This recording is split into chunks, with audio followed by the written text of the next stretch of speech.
Halo, selamat pagi semuanya. Selamat pagi teman-teman. Terima kasih ya teman-teman sudah untuk menyempetin waktu untuk mendatangi webinar ini. Apa kabar teman-teman? Gimana? Luar biasa kan pastinya kan? Apalagi masih pagi nih. Bener nggak, Ana?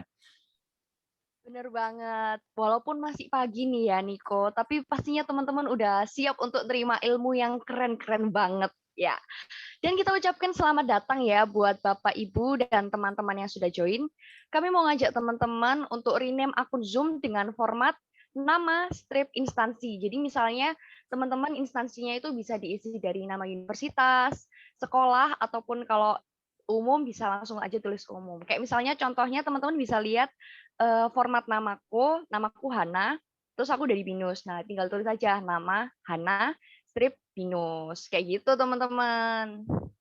Bener banget teman-teman. Nah, dimirip-miripin ya sama aku, sama Hana, dan teman-teman yang lain ya teman-teman. Jadi nama dan instansi seperti itu. Oke. Kemudian sambil mengganti format nama akun Zoom, teman-teman, kami akan membacakan beberapa rules atau beberapa peraturan yang harus ditaati pada saat webinar ini berlangsung ya teman-teman untuk kenyamanan bersama. Mohon maaf sebelumnya. Oke. Yang pertama untuk kenyamanan bersama, diharap teman-teman untuk mematikan mic selama acara berlangsung dan menyalakan kamera jika koneksi stabil, dan serta teman-teman kan sudah mendapatkan yang namanya virtual background nih teman-teman dari grupnya kemarin. Nah, virtual background itu bisa dipakai teman-teman, jadinya bisa keren kayak kami-kami semua nih. Nah, keren kan? Nah, itu. Kemudian yang kedua, teman-teman bisa bertanya pada saat sesi Q&A nanti dengan cara mengetikkan pertanyaan di kolom chat.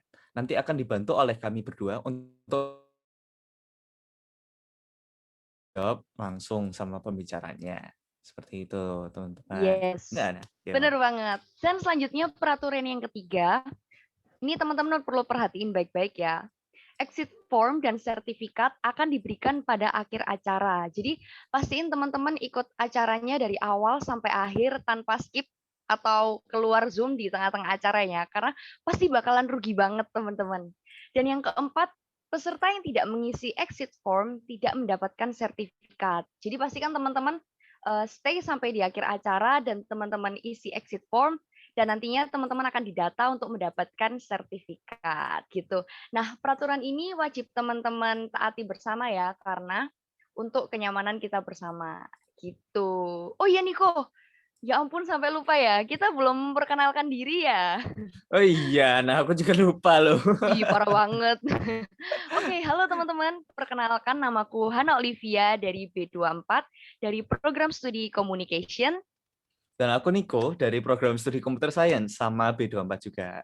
Nah, jadi kalau misal ketemu di jalan ya teman-teman atau teman-teman ada mau pergi ke Pinus atau gimana terus ngeliat kita di Pinus ya kan. Jangan lupa ya teman-teman untuk say hi. Jangan kayak stranger ya ke kita-kita. Oke. Oh iya, nah webinar ini bakal bahas apa ya? Kok aku lupa ya. Wah, parah banget sih Niko. Teman-teman di rumah pastinya udah tahu ya, ini hari ini kita mau bahas apa. Jadi tema kita hari ini keren banget karena kita akan membahas how to make money with code. Keren banget gak tuh Niko? Oh iya ya. Aku sendiri kok lupa ya. Oke. Tapi aku dengar-dengar pembicaranya keren banget ya. Oh iya bener banget Niko. Jadi beliau ini adalah dosen dari program studi Computer Science di Binus University. Sampai sini teman-teman mungkin sudah familiar siapakah beliau? Oke, langsung saja kita panggil ya Bapak Gusti Pangestu. Baik, untuk Pak Gusti Pangestu kami sediakan waktu dan tempat. Terima kasih. Ya, halo semuanya. Gimana kabarnya? Pasti baik-baik aja ya, walaupun di tengah pandemi seperti ini. Ini saya langsung mulai ya? Atau gimana, panitia? Silakan Pak. Oh, oke. Ya. Persilakan, Pak. Oke.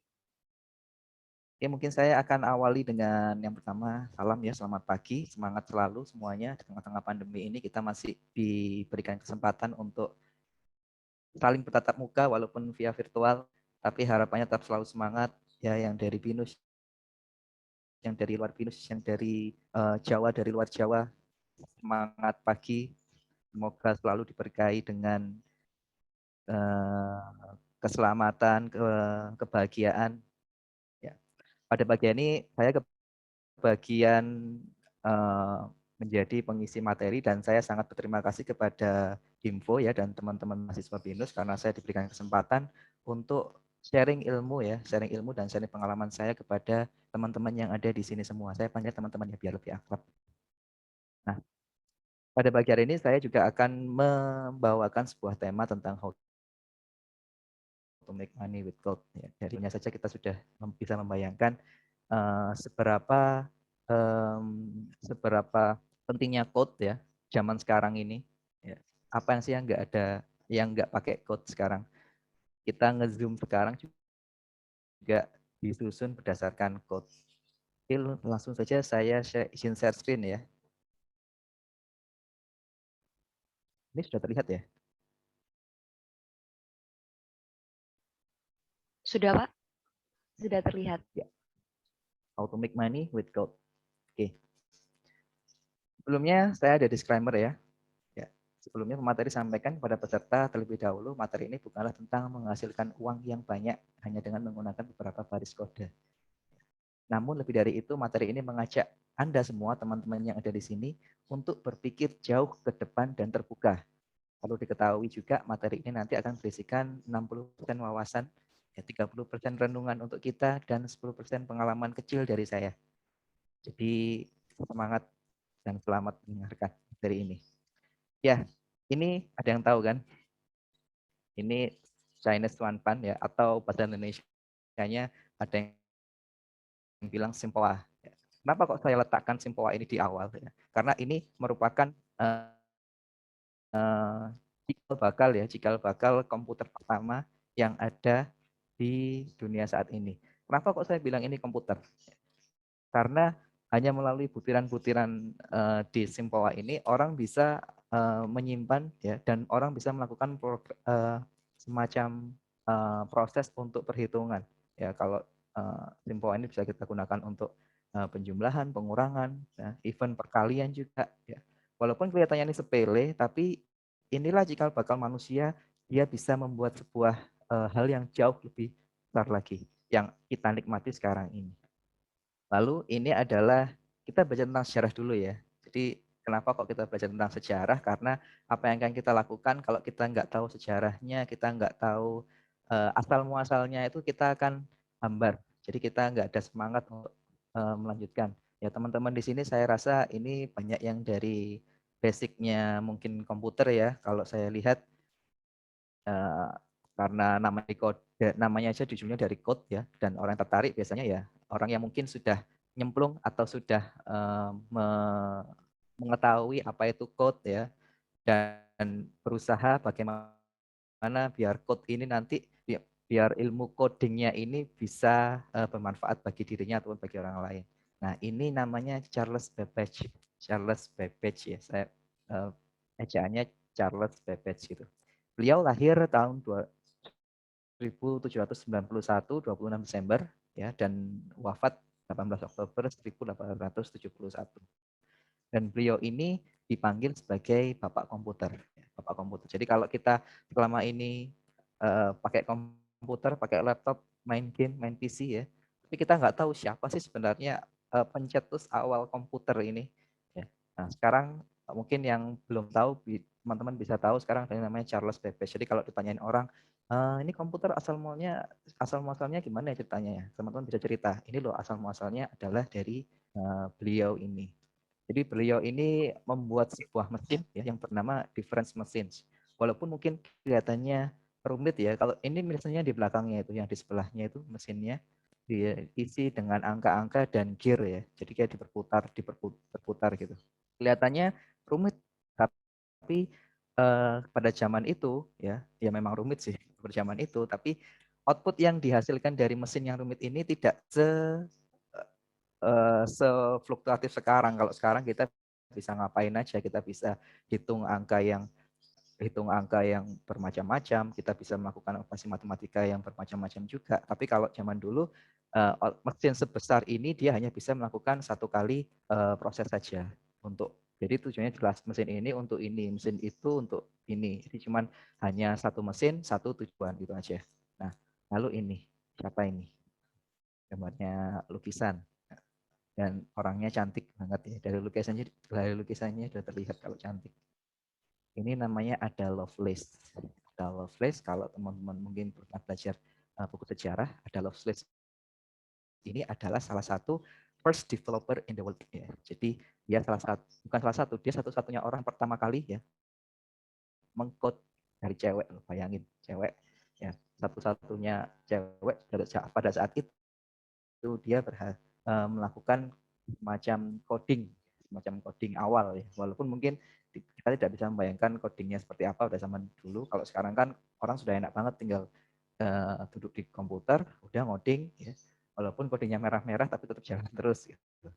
Ada Flash ini dia yang pertama kali mempropos atau mengajukan sebuah gagasan untuk memprogram di sebuah alat. Nah, dia masih ada hubungannya dengan yang tadi Charles Babbage karena dia masih satu era dengan Charles Babbage. Ya, ceritanya pada saat itu Charles itu membuat sebuah alat ya, difference machine tadi. Nah, si Ada Lovelace ini dia diberikan mandat ataupun tugas untuk mentranslate ya, menerjemahkan tulisan manual dari Charles tadi ke bahasa ya, ke bahasanya si Ada Lovelace ini. Pokoknya pada saat itu bahasa itu kalau sekarang kan orang sudah pakai English ya, English nulis untuk internasional kita pakai English gitu, tapi pada saat itu orang masih membuat bahasa itu masih nggak ada bahasa global seperti sekarang. Jadi masih diperlukan banyak sekali penerjemah ya. Ya walaupun sekarang masih ada penerjemah tapi tidak hype-nya tidak setinggi dulu. Kalau dulu itu penerjemah itu memang sangat dipandang. Dan Ada Lovelace ini salah satu penerjemah dan dia juga seorang aktris penyanyi, orang nggak cuman kalau sekarang kan mungkin penyanyi gitu aja ya. Ya ada juga yang multi talent. Tapi kalau zaman dulu itu kebanyakan orang multi talent ya. Ada Lovelace ini dia multi talent, dia juga sebagai penerjemah, tapi dia juga sebagai akademisi. Nah, dia disuruh menerjemahkan ya, tapi pada saat dia menerjemahkan hal-hal yang jauh lebih menakjubkan itu terjadi. Kenapa? Karena dia menuliskan gagasannya dia menuliskan semacam note-nya dia, ya, pemikirannya dia dari hasil terjemahnya itu.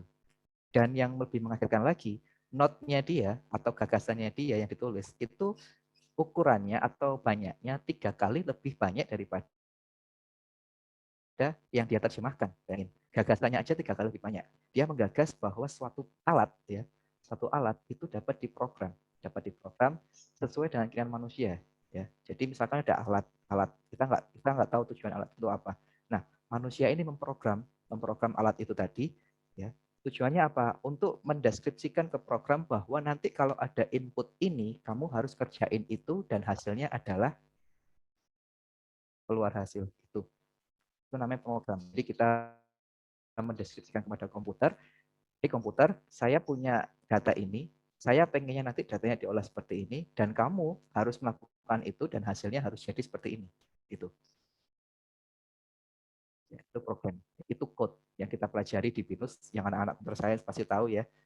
Kita bacanya tiap hari yaitu coding. Kita coding, inputnya apa, prosesnya bagaimana, output bagaimana. Di Ada Lovelace ini yang pertama kali mempropos hal seperti itu, dan itu cewek. Propose bahwa suatu itu bisa dikode. Ya, makanya jangan kaget kalau cewek banyak kode ya, yang cowok-cowok. Oke. Lalu lanjut beberapa tahun kemudian, ya, kita kenal sebuah mesin pada waktu itu mesin sangat berjasa ya, tapi sangat berguna bagi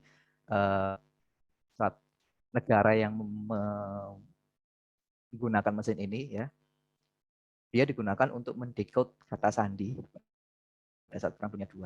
Jadi lanjut, jadi dari awal mesin yang sederhana yang cuma angka terus diputar hanya untuk satu output saja, sekarang pada saat itu sudah mulai digunakan untuk hal yang lain, untuk mendekode. Jadi kata-kata sandi kan perang kan pasti kan kita nggak mungkin perang ngirim pesan ke orang lain cuman berdasarkan teriak-teriak gitu ataupun lewat pengeras suara kan nggak mungkin ya, karena yang dikirimkan pasti kan sifatnya rahasia. Nah itu dia menggunakan kode-kode ya. Makanya kalau kita pramuka zaman dulu kan kita kenal banyak kode ya, seperti sandi ya, sandi Morse, sandi rumput, itu kan semacam kode juga. Nah, alat ini digunakan untuk mengdekode atau merubah yang dari tadi yang awalnya kode yang kita nggak tahu itu apa, didekode lah dia akhirnya menjadi sebuah pesan yang bisa kita baca. Oke, cukup mungkin ya untuk sejarahnya.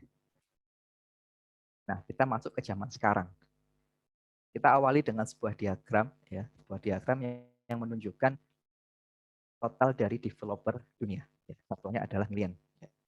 Satunya kalau kalau million itu juta berarti. Jadi kalau nggak salah di penduduk dunia sekarang itu sekitar kurang lebih ada 5 miliar sampai 7 miliar ya. Tapi hanya ada sekitar 28,7 juta developer. 28,7 juta developer. Itu di dunia ya. Dan di tahun 2018 sampai perkiraannya di tahun 2024 itu meningkat sebanyak itu dari yang awalnya 23 menjadi 28.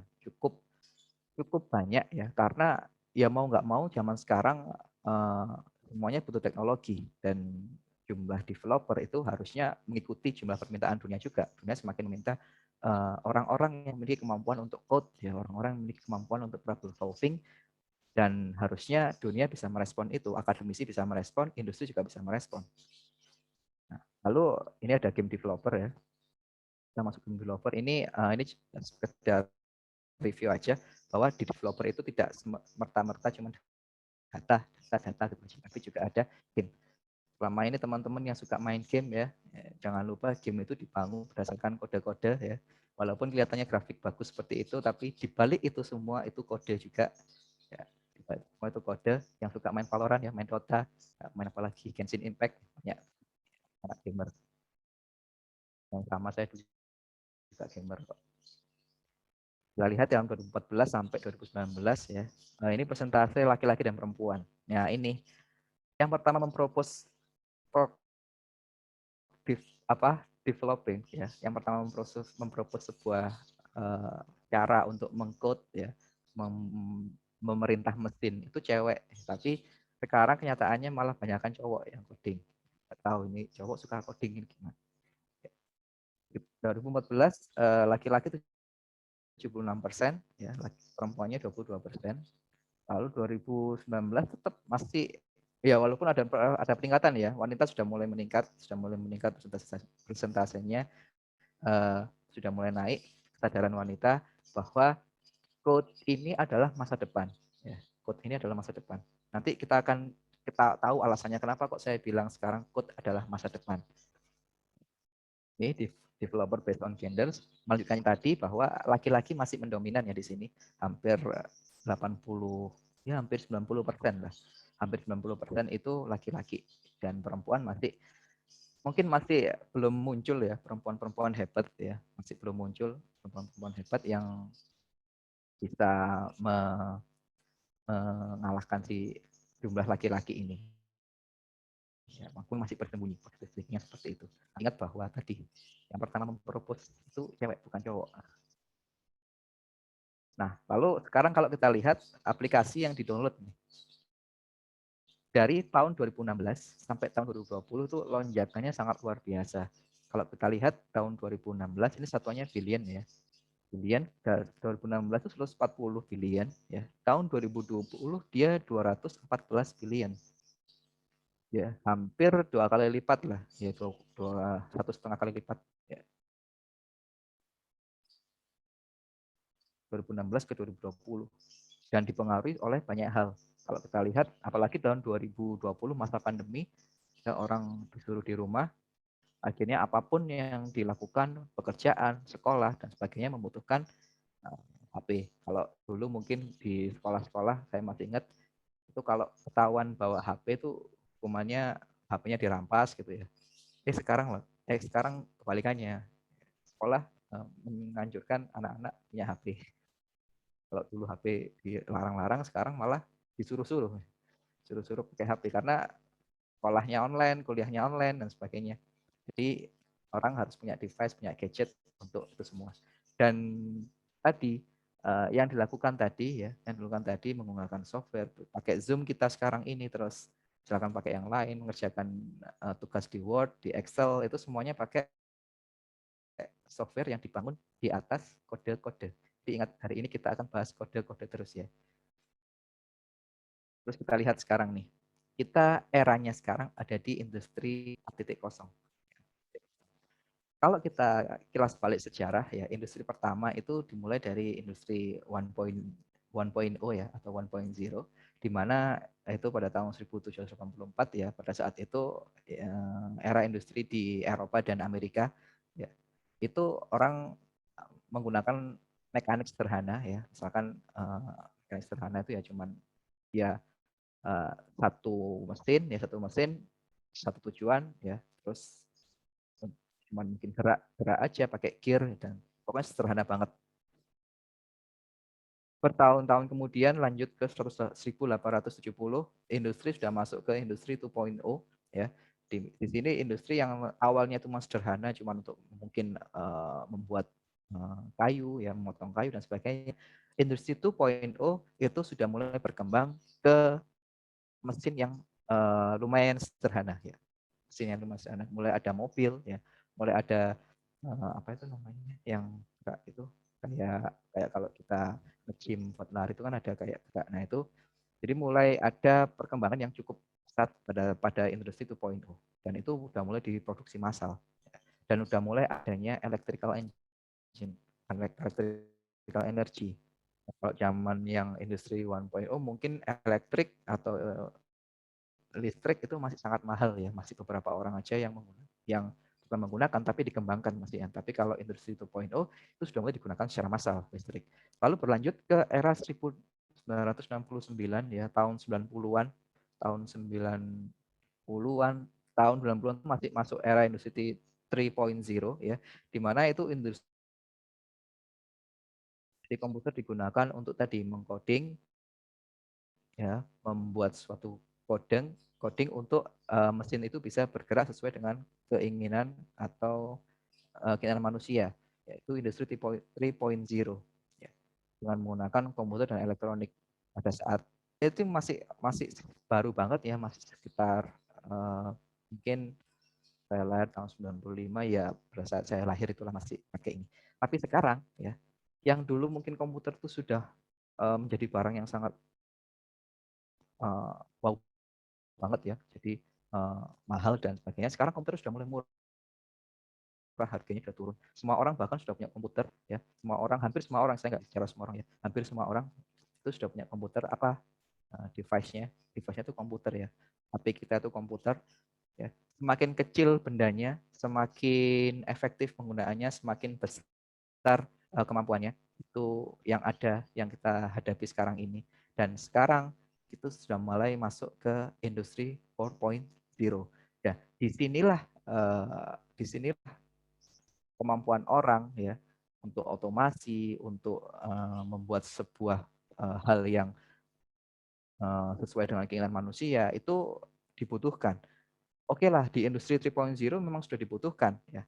Terus ada pertanyaan lagi gini, kalau misalkan di 3.0 sudah ada, di 4.0 bedanya apa? Ya, bedanya adalah kita adanya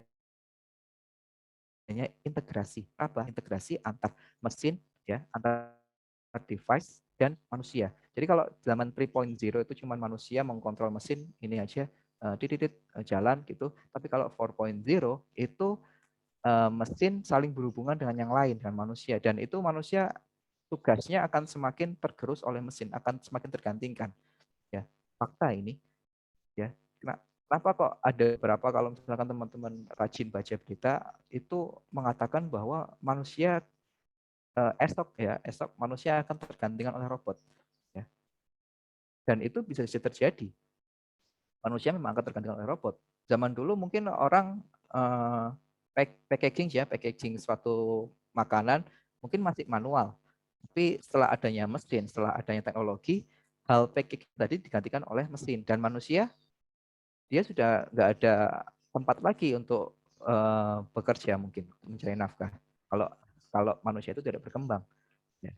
Apalagi zaman sekarang yang lebih canggih lagi, mesin bisa kita kontrol ya, bisa kita berikan perintah, berikan kode untuk bagaimana mesin tadi bekerja. Ya, kita sudah mengenal yang namanya printer 3D juga. Kalau zaman dulu printer 3D kita masih gimana caranya bikin, tapi sekarang zaman sudah berbeda. Printer 3D, ya orang mau bikin benda-benda 3D tinggal menggunakan printer, tinggal didesain, jadi deh. Ya, kita nggak butuh lagi yang namanya desain atau yang namanya buat secara manual gitu, karena sudah ada printer 3D dan itu dijual secara massal, semua orang bisa memiliki. Terus kesempatan orang yang punya kemampuan untuk membuat 3D untuk berkarya itu di mana? Semakin tergerus kan? Nah itu fakta. Nah, sekarang kita ada di era ini, era 4.0, Cyber Physical System, Internet of Things, dan Network. Network ya penting. Sekarang lagi di zaman-zamannya booming Indonesia 5G, padahal di Korea, di yang lain itu 5G sudah mulai, sudah agak lama. Di China juga, Indonesia masih baru. Indonesia masih baru 5G dan lagi hype-hype-nya. Sekarang kalau teman-teman lihat YouTube terus ada iklannya ya, keluarlah iklan HP ada embel-embelnya 5G gitu. Tapi nggak tahu 5G di Indonesia akan sama nggak ya dengan yang di luar kecepatannya. 4G saja masih belum merata gitu. Nah, apa hubungannya antara jaringan dengan industri? Hubungannya adalah semakin cepat jaringan tadi, maka akan semakin cepat komunikasi yang terjalin. Dan kalau semakin cepat komunikasi yang terjalin, maka delay antara kirim data dengan mendapatkan data dari device A, kirim data ke device B, device B mendapatkan, delaynya itu tadi waktu yang ditempuh ya, waktu yang ditempuh itu akan semakin sedikit juga. Semakin cepat prosesnya atau jaringan, maka juga akan hampir mungkin bisa tidak ada delay sama sekali, bahkan delaynya bisa 0,0000 sekian. Nah, itu sama halnya dengan kita langsung berkomunikasi dengan orang lain. Misalkan saya berkomunikasi dengan tadi saya Evan ya, mungkin dengan Evan langsung direct. Nah seperti itulah. Dan itu kalau kita ngomong jaringan, ya ngomong jaringan dan sebagainya, komunikasi tadi akan berlangsung langsung jarak jauh ya, jarak jauh dan itu sangat cepat sekali. Kirim data yang besar pun kalau zaman dulu mungkin saya pakai HP yang pakai Bluetooth ya, infrared lah, infrared. Kalau mau kirim-kirim dulu kemarin MP3 ya, MP3 terus gambar itu HP-nya harus ditempelin gitu, ditempelin antara infrared sama infrared, ditempelin gitu. Nanti baru kekirim datanya, saya nunggu gitu. Terus berkembang jadi Bluetooth ya sekarang. Bluetooth. Nah, terus zaman sekarang kan orang sudah jarang yang gunakan Bluetooth ya. Mungkin untuk speaker gitu aja, tapi sudah mulai mulai digantikan dengan penggunaan wireless Wi-Fi ya. Wi-Fi. Ya karena Wi-Fi tadi sifatnya lebih fleksibel, dia lebih jaraknya lebih jauh. Kalau Bluetooth mungkin dibatasi cuman ya 10 meter ya, 10 meter atau 50 meter lah, rata 10 meter. Tapi kalau WiFi ya dia bisa lebih jauh ya, lebih jauh dan bisa di expand ya, bisa di extend ya. Kalau kita punya alatnya kita bisa extend semakin jauh lagi WiFi jarak jarak jarak capainya. Nah, hubungannya tadi kalau kita punya teknologi seperti itu, terus kita bisa menguasai kecepatan transfer jaringan, maka komunikasi antar device kita dan device lain itu akan semakin cepat dan itu akan mengkat adanya delay. Ya. Jadi sudah tidak ada lagi yang namanya delay, namanya apa itu, dia sudah terkat semuanya dan itu ya kita ada di zaman itu sekarang. Jadi ya orang-orang yang tidak punya skill, orang-orang yang tidak punya kemauan untuk belajar itu akan ya mau nggak mau dia akan menjadi korban dari perkembangan zaman ini gitu ya. Jadi harapannya teman-teman yang sekarang ada di sini mumpung ya sekarang masih ada waktu, kita tentukan kita ini nanti mau apa. Ya kita ada di zaman sekarang ini beda dengan zaman yang lalu. Zaman yang lalu tidak sesusah sekarang, sampai sekarang sudah mulai terlihatan kan sekarang era pandemi, semakin banyak masalah juga. Semakin majunya teknologi, semakin banyak masalah juga. Dan itu menjadi concern ya, harusnya buat kita. Oke, pertanyaannya adalah jika saya seorang software developer, if I am a software developer, gambarnya keren banget ya. Ada orang, terus layarnya ada berapa ini? 1, 2, layarnya ada 2, laptopnya ada 1, 2, 3. ada 3 sebelah sana, atau mungkin ada orang lain. Satu orang ngerjain beberapa teks mungkin ya. Nah, apakah seperti ini sobat developer? Ya, apakah sebenarnya sobat developer? Bisa jadi iya, bisa jadi enggak ya. Saya nggak tahu soalnya ini orang kayaknya yang gambar laptop sebelah kanan ini itu videonya dia sendiri. Kayaknya dia masang kok kamera terus di foto gitu ya. Nah, terus yang di layar tengah dia menulis beberapa baris kode, yang di bawah saya kurang tahu apa, sepertinya kode juga. Software developer yang jelas dia tidak luput atau tidak akan lepas dari yang namanya kode. Mungkin saya akan mengatakan ini adalah software developer karena dia sedang kode. Oke, saya akan langsung masuk ke sebelumnya, berapa banyak sih software developer itu dibayar, berapa banyak sih software developer dapat mendapatkan uang ya. Worldwide Mobile App Revenue in 2020 ya. Di 2020 itu sekitar 111 billion ya. Lalu kalau kita lihat di berbagai negara ya, US ya, di negara Amerika, mobile app developer itu menduduki average salary sekitar $90.000 per tahun. Kalau dirupiahkan berapa kira-kira? $60.000 dikali dengan sekitar ya 15.000 gitu. Jadi itu sendiri ya, US mobile app developer.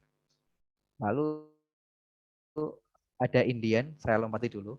Lalu ada iOS app ya, iOS app developer salary hikes in the US. Ternyata developer iOS itu lebih tinggi daripada yang mobile biasa. Mobile biasa kan kita tahu ada Android ya, ada mungkin yang lainnya, ada Palm dan sebagainya, tapi kan sudah tertinggal oleh Android dan Apple. iOS app developer salary hikes in the US is ini sekitar $120.000 per tahun. Jadi dikalikan ya. Dan Android yang ternyata lebih tinggi. Android app developer salary hikes in the US is 121 ribu. iOS sama Android. Nah, dia saling operasi. Kalau di HP ya, kalau enggak iPhone ya Android, iPhone Android.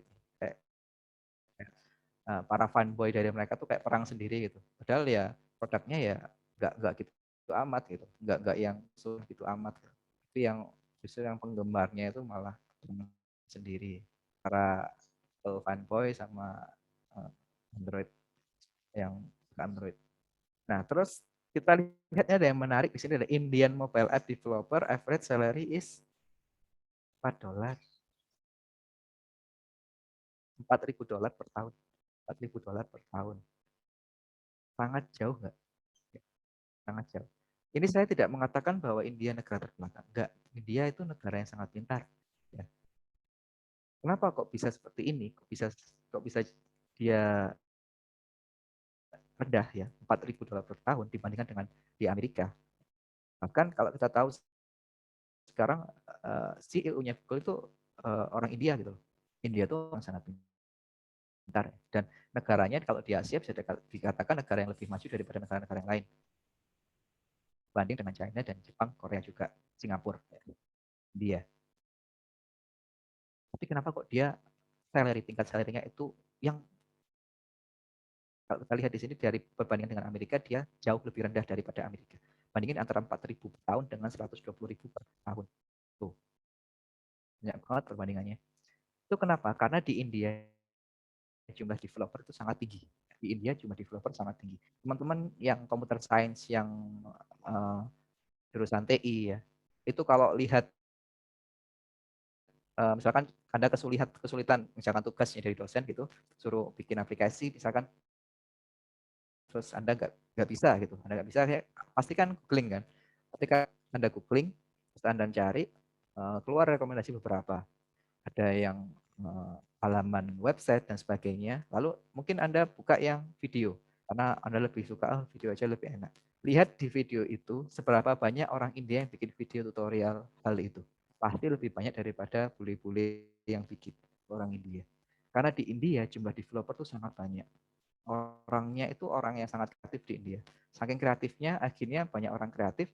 Mereka saking kreatifnya itu sampai mereka berani menurunkan harga. Ini loh, saya kalau yang luar itu berani dibayar sekian, saya berani sekian aja. Sampai segitunya di India. Sebelum hal India terjadi di Indonesia ya, saya jelaskan kepada teman-teman, ini kita masih punya kesempatan ya, biar nggak seperti di India. Ini terlalu banyak developer di India. Makanya perusahaan-perusahaan besar ya seperti bahkan Huawei dan sebagainya itu memindahkan proses pengembangan software mereka itu ke India. Karena tadi di India dia memiliki salary rate yang dari katakan cukup rendah dibandingkan dengan negara-negara lain. Ini gambaran secara umum sih di dunia. Nah, lalu kita tahu siapa ini? Melanie Perkins. Dia yang membuat Canva. Ini cewek ya, Melanie Perkins. Nah, Canva ini cukup hype juga sekarang. Hampir semua orang pakai Canva untuk desain. Ya. Ini dibangun oleh di Melanie Perkins. Melanie Perkins, walaupun dia cewek, tapi dia bikin suatu hal yang sangat bermanfaat buat kita di Canva. Ini sekedar ini aja ya, intermezzo aja. Jadi biar kalian nggak terlalu down, ternyata developer banyak ya.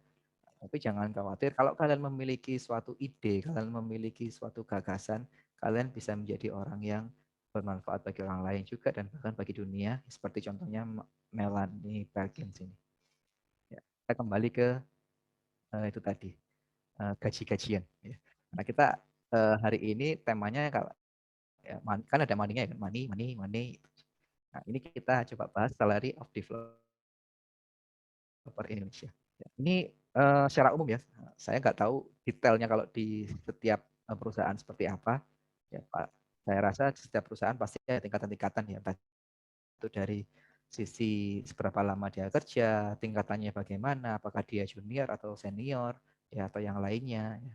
Itu pasti ada. Tapi secara umum ya di Indonesia itu secara garis besar itu orang kalau menjadi software developer ya di perusahaan yang istilahnya perusahaan yang benefit ya. Di sini tertulis bahwa almost everyone earns sekitar 18.900.000 rupiah. Ya, ini monthly ya per bulan.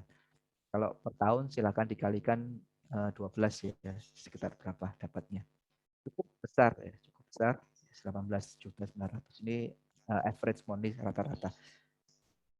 Itu hampir 100 orang mendapat itu. Terus 75% orang mendapatkan 16 juta sekian, 50% orang mendapatkan 12 juta sekian. Dan hanya 25% orang yang mendapatkan kurang dari 8 juta sekian. Tapi ini tergantung dari posisi ya, dari posisi, jabatan, terus perusahaannya siapa, ya perusahaannya bagaimana, tergantung dari itu semua sih. Tapi perlu dikatakan bahwa yang namanya software developer itu punya change yang lebih besar ya untuk mendapatkan gaji, untuk mendapatkan uang yang lebih itu software developer. Nah, ini kenaikan gaji ini. Kalau orang awal-awal itu biasanya sekitar ya 6 sekian. Gitu. 6 sekian, terus dia seiring bertambahnya tahun dia bekerja, maka dia akan semakin naik.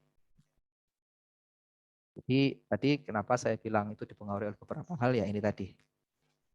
Dari posisi dia, dari masa kerja dia, dari jabatannya, terus dari macam-macam ya. Ada banyak faktor.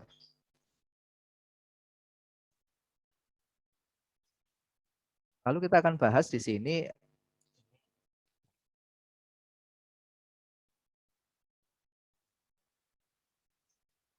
ya. Kita akan bahas di sini bahasa.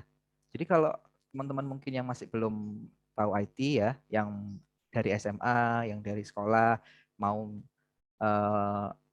mempertimbangkan kelanjutan dari impiannya saya mau masuk jurusan apa, kan biasanya anak SMA galau ya, lulus SMA terus bingung saya masuk jurusan apa ya. Nah itu bisa ini saya perkenalkan bahwa di dunia IT itu kita nggak sekedar ngomong coding ya, sekedar ngomong coding ya. Di coding itu ada banyak bahasa juga ya, kita ngomong tentang bahasa. Jadi ya nggak jauh beda dengan jurusan bahasa ya, tapi bedanya adalah bahasa mesin di sini, bahasa mesin, atau bahasa pemrograman.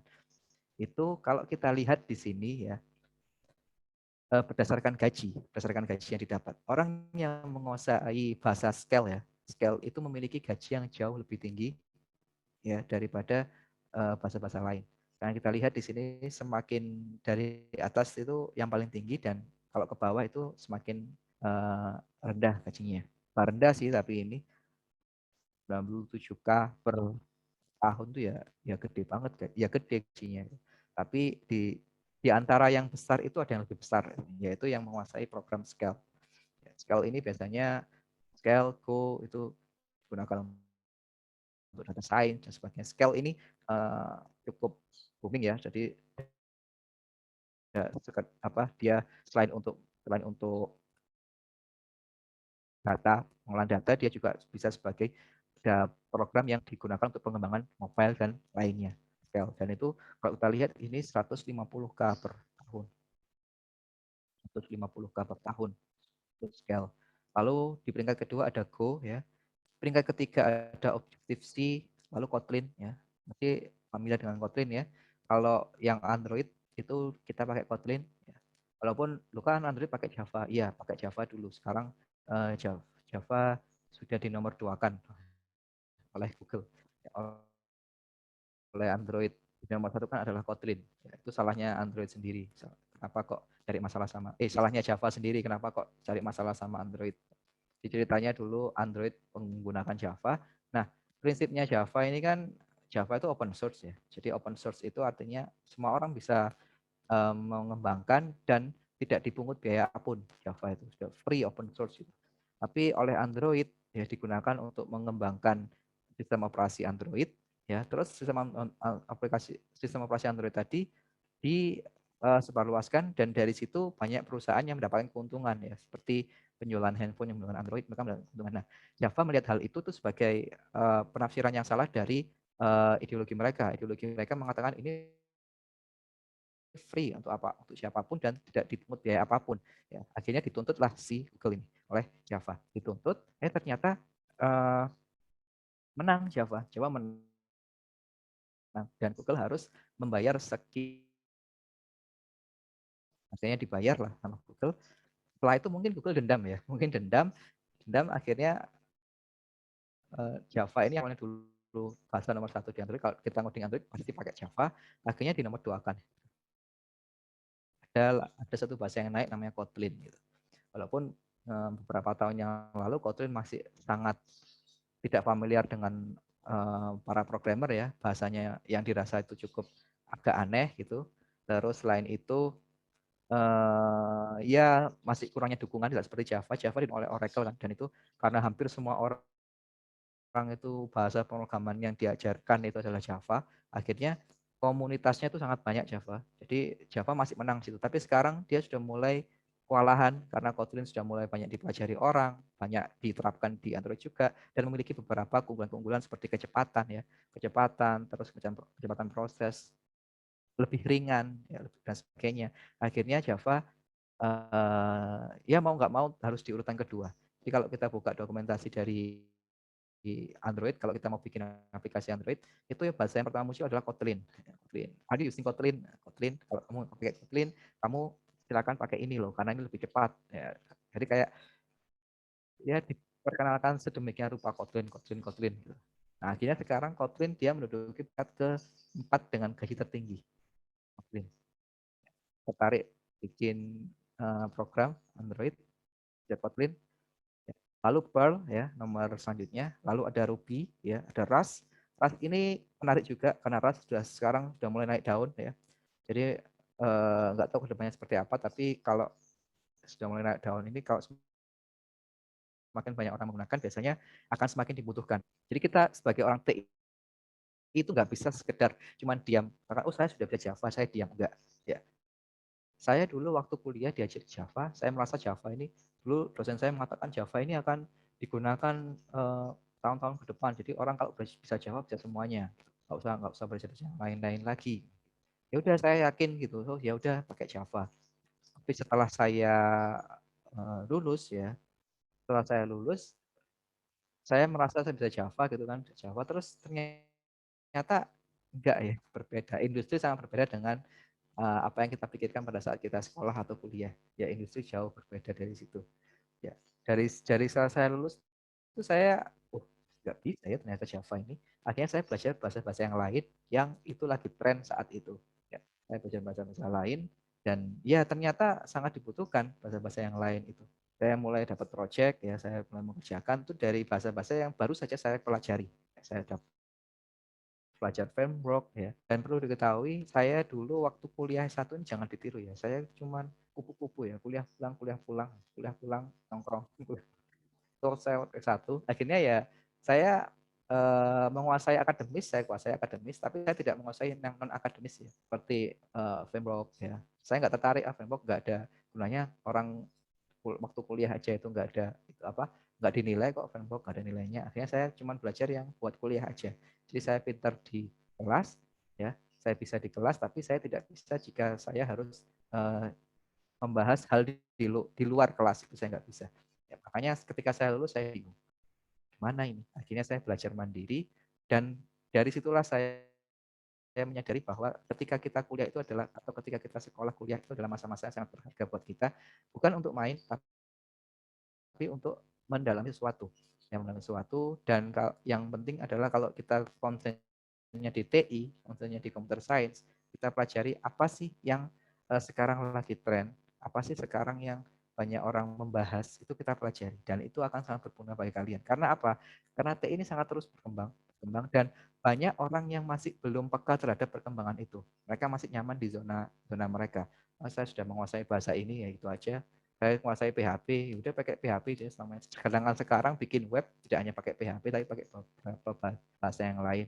Dan itu orang yang pakai tenang-tenang pakai PHP aja, ya udah mereka ya cuma bisa pakai itu. Dan kalau kita lihat lowongan-lowongannya ada ya, kalau misalkan teman-teman cari kerja ataupun cari project itu, mereka requestnya itu bermacam-macam, nggak hanya PHP, bahkan sudah nggak ada yang request bikin web pakai cuman PHP murni native, itu sudah hampir sangat jarang ditemukan.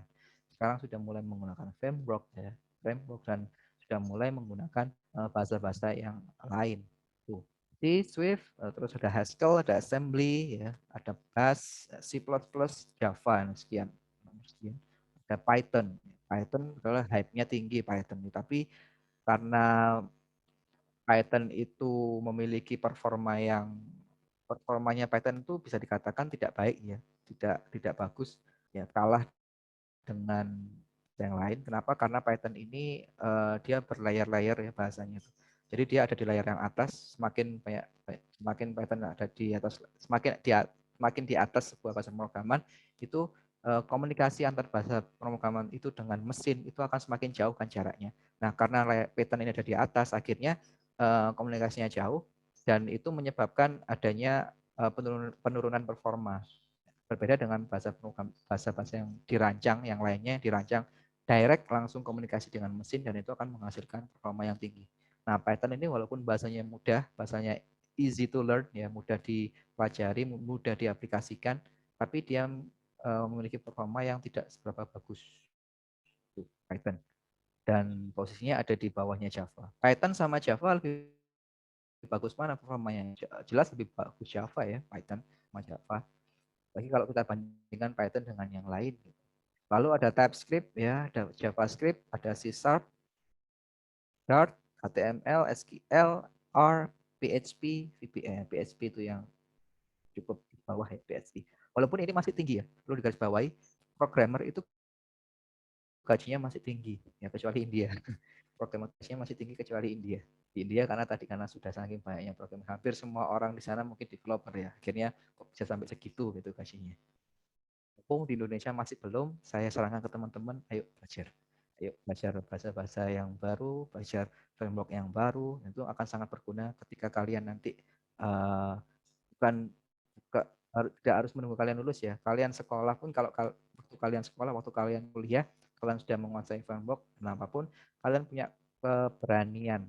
Keberanian itu apa? Keberanian untuk take project. Take project itu butuh keberanian. Apa? Karena di take project itu ada kontrak ya. Kontrak sekian. Kamu dibayar sekian, programnya harus selesai selama sekian bulan. Itu kalau orang tidak memiliki kemampuan ya, mereka tidak punya keberanian. untuk tag tadi. Kalau orang misalkan saya nggak bisa apa-apa, tapi saya pengen dapat duit, saya take project tapi lihat take projectnya bikin bikin cuman lihat judulnya aja, terus disuruh bikin ini gitu ya, bikin ini dengan menggunakan ini, kita sudah eh, sudah nggak berani gitu, sudah down mental kita langsung, suruh bikin ini, pakai ini, aduh nggak bisa. Itu kalau orang yang tidak punya kemampuan. Tapi beda dengan orang yang punya kemampuan, dia punya kemampuan, akhirnya dia berani kan, dia take projectnya, ya udah dapat duit. Selain dapat duit, yang jauh lebih daripada hal dapat duit tadi itu adalah dia dapat yang namanya pengalaman ya, dia pernah mengerjakan project ini dan pengalaman tadi bisa dituliskan di kurikulum vitae-nya, di portofolio dia yang akan dibahas nanti ya di besok ya, di pertemuan-pertemuan besoknya oleh materi-materi yang lain. Yang jelas take dulu, kalau orang sudah punya kemampuan, dia punya keberanian, dia take project, ya dia dapat duit. Intinya dia bisa. Itu yang nanti kita akan lihat di sini kenapa kok banyak yang nggak bisa. Oke, opportunity, kesempatan. Kalau tadi kita sudah bahas berapa banyaknya duit yang didapat, lalu kita bahas juga sedikit tentang kondisi di dunia itu seperti apa ya. Kalau di Amerika itu gajinya sekian, di Indonesia sekian, di India sekian. Nah, sekarang ada opportunity, kesempatan kita. Dari hal-hal tadi kita bisa melihat apa sih yang dapat kita get. Nih, ada satu artikel di kompas.com ya. Ada judulnya adalah masih sedikit sarjana TI Indonesia yang jadi programmer. Ini tahun 2019 tulisnya, masih baru 2 tahun, nggak sampai 2 tahun sih. Tahun 2020 tuh nggak ada gitu. 2020 tuh kayak cuman lewat gitu aja ya. Tahun kemarin lah 2019, tahun kemarin itu ada artikel yang mengatakan masih sedikit sarjana TI Indonesia yang jadi programmer. Kenapa? Ya, ini pengalaman saya juga bahwa ketika anak TI lulus itu banyak dari mereka yang alergi coding. Banyak dari mereka yang berusaha menjauhi coding. Padahal namanya dia tercantum embel-embel SKOM, ya, sarjana komputer, ST sarjana teknik. Tapi dia berusaha melanjutkan karirnya, melanjutkan sekolahnya di dunia yang berbeda dari yang jauh daripada coding, karena dia nggak berani coding. Enggak, saya kapok masuk TI, saya takut sama coding. Kenapa kok seperti itu? Padahal ya, saya dulu waktu masuk juga merasa seperti itu sih. Waktu masuk kuliah S1 itu, saya merasa, aduh saya salah jurusan. Saya jurusan, kenapa? Karena saya bayanginnya TI, enak, enak TI nih. Saya mau kuliah TI ya, kayak cuman desain-desain, gambar-gambar, main game gitu. Bayangan saya seperti itu, TI itu. Ketika masuk, duh seperti ini. Seperti ini, akhirnya saya merasa ke kuliah ini nggak semangat ya, nggak semangat terus. Karena saya sudah merasa saya nggak cocok, padahal belum dijalani. Saya sudah merasa nggak cocok, terus saya sudah merasa saya nggak bisa. Itu ya nggak boleh ya, kita nggak boleh merasa kita nggak bisa, karena apapun kalau kita pelajari itu pasti bisa, apapun itu. Kita masalah kalau kita nggak bisa, saya ya waktu itu masa nggak bisa, akhirnya saya kuliah ogah-ogahan ya awal itu. Terus ya itu tadi, saya cuma sekedar memenuhi nilai IPK saya agar IPK bagus gitu aja sih. Jadi belajar cuma sekedar IPK, tidak ada hasrat ya untuk saya pengen belajar itu, saya pengen belajar ini, saya pengen belajar coding bahasa ini, framework itu. Saya nggak ada hasrat untuk itu. Baru ada hasrat ketika saya sudah lulus, dan itu posisinya saya sudah mendapatkan gelar saya Eskom, saya sudah lulus. Akhirnya saya sadar, pada saat itu saya sadar bahwa kalau saya nggak ngapa-ngapain waktu kuliah, cuman fokus untuk nilai bagus aja, saya nggak bisa dapat apa-apa. Ya, ingat, orang zaman sekarang tidak hanya dilihat dari uh, title ijazahnya aja. Ya.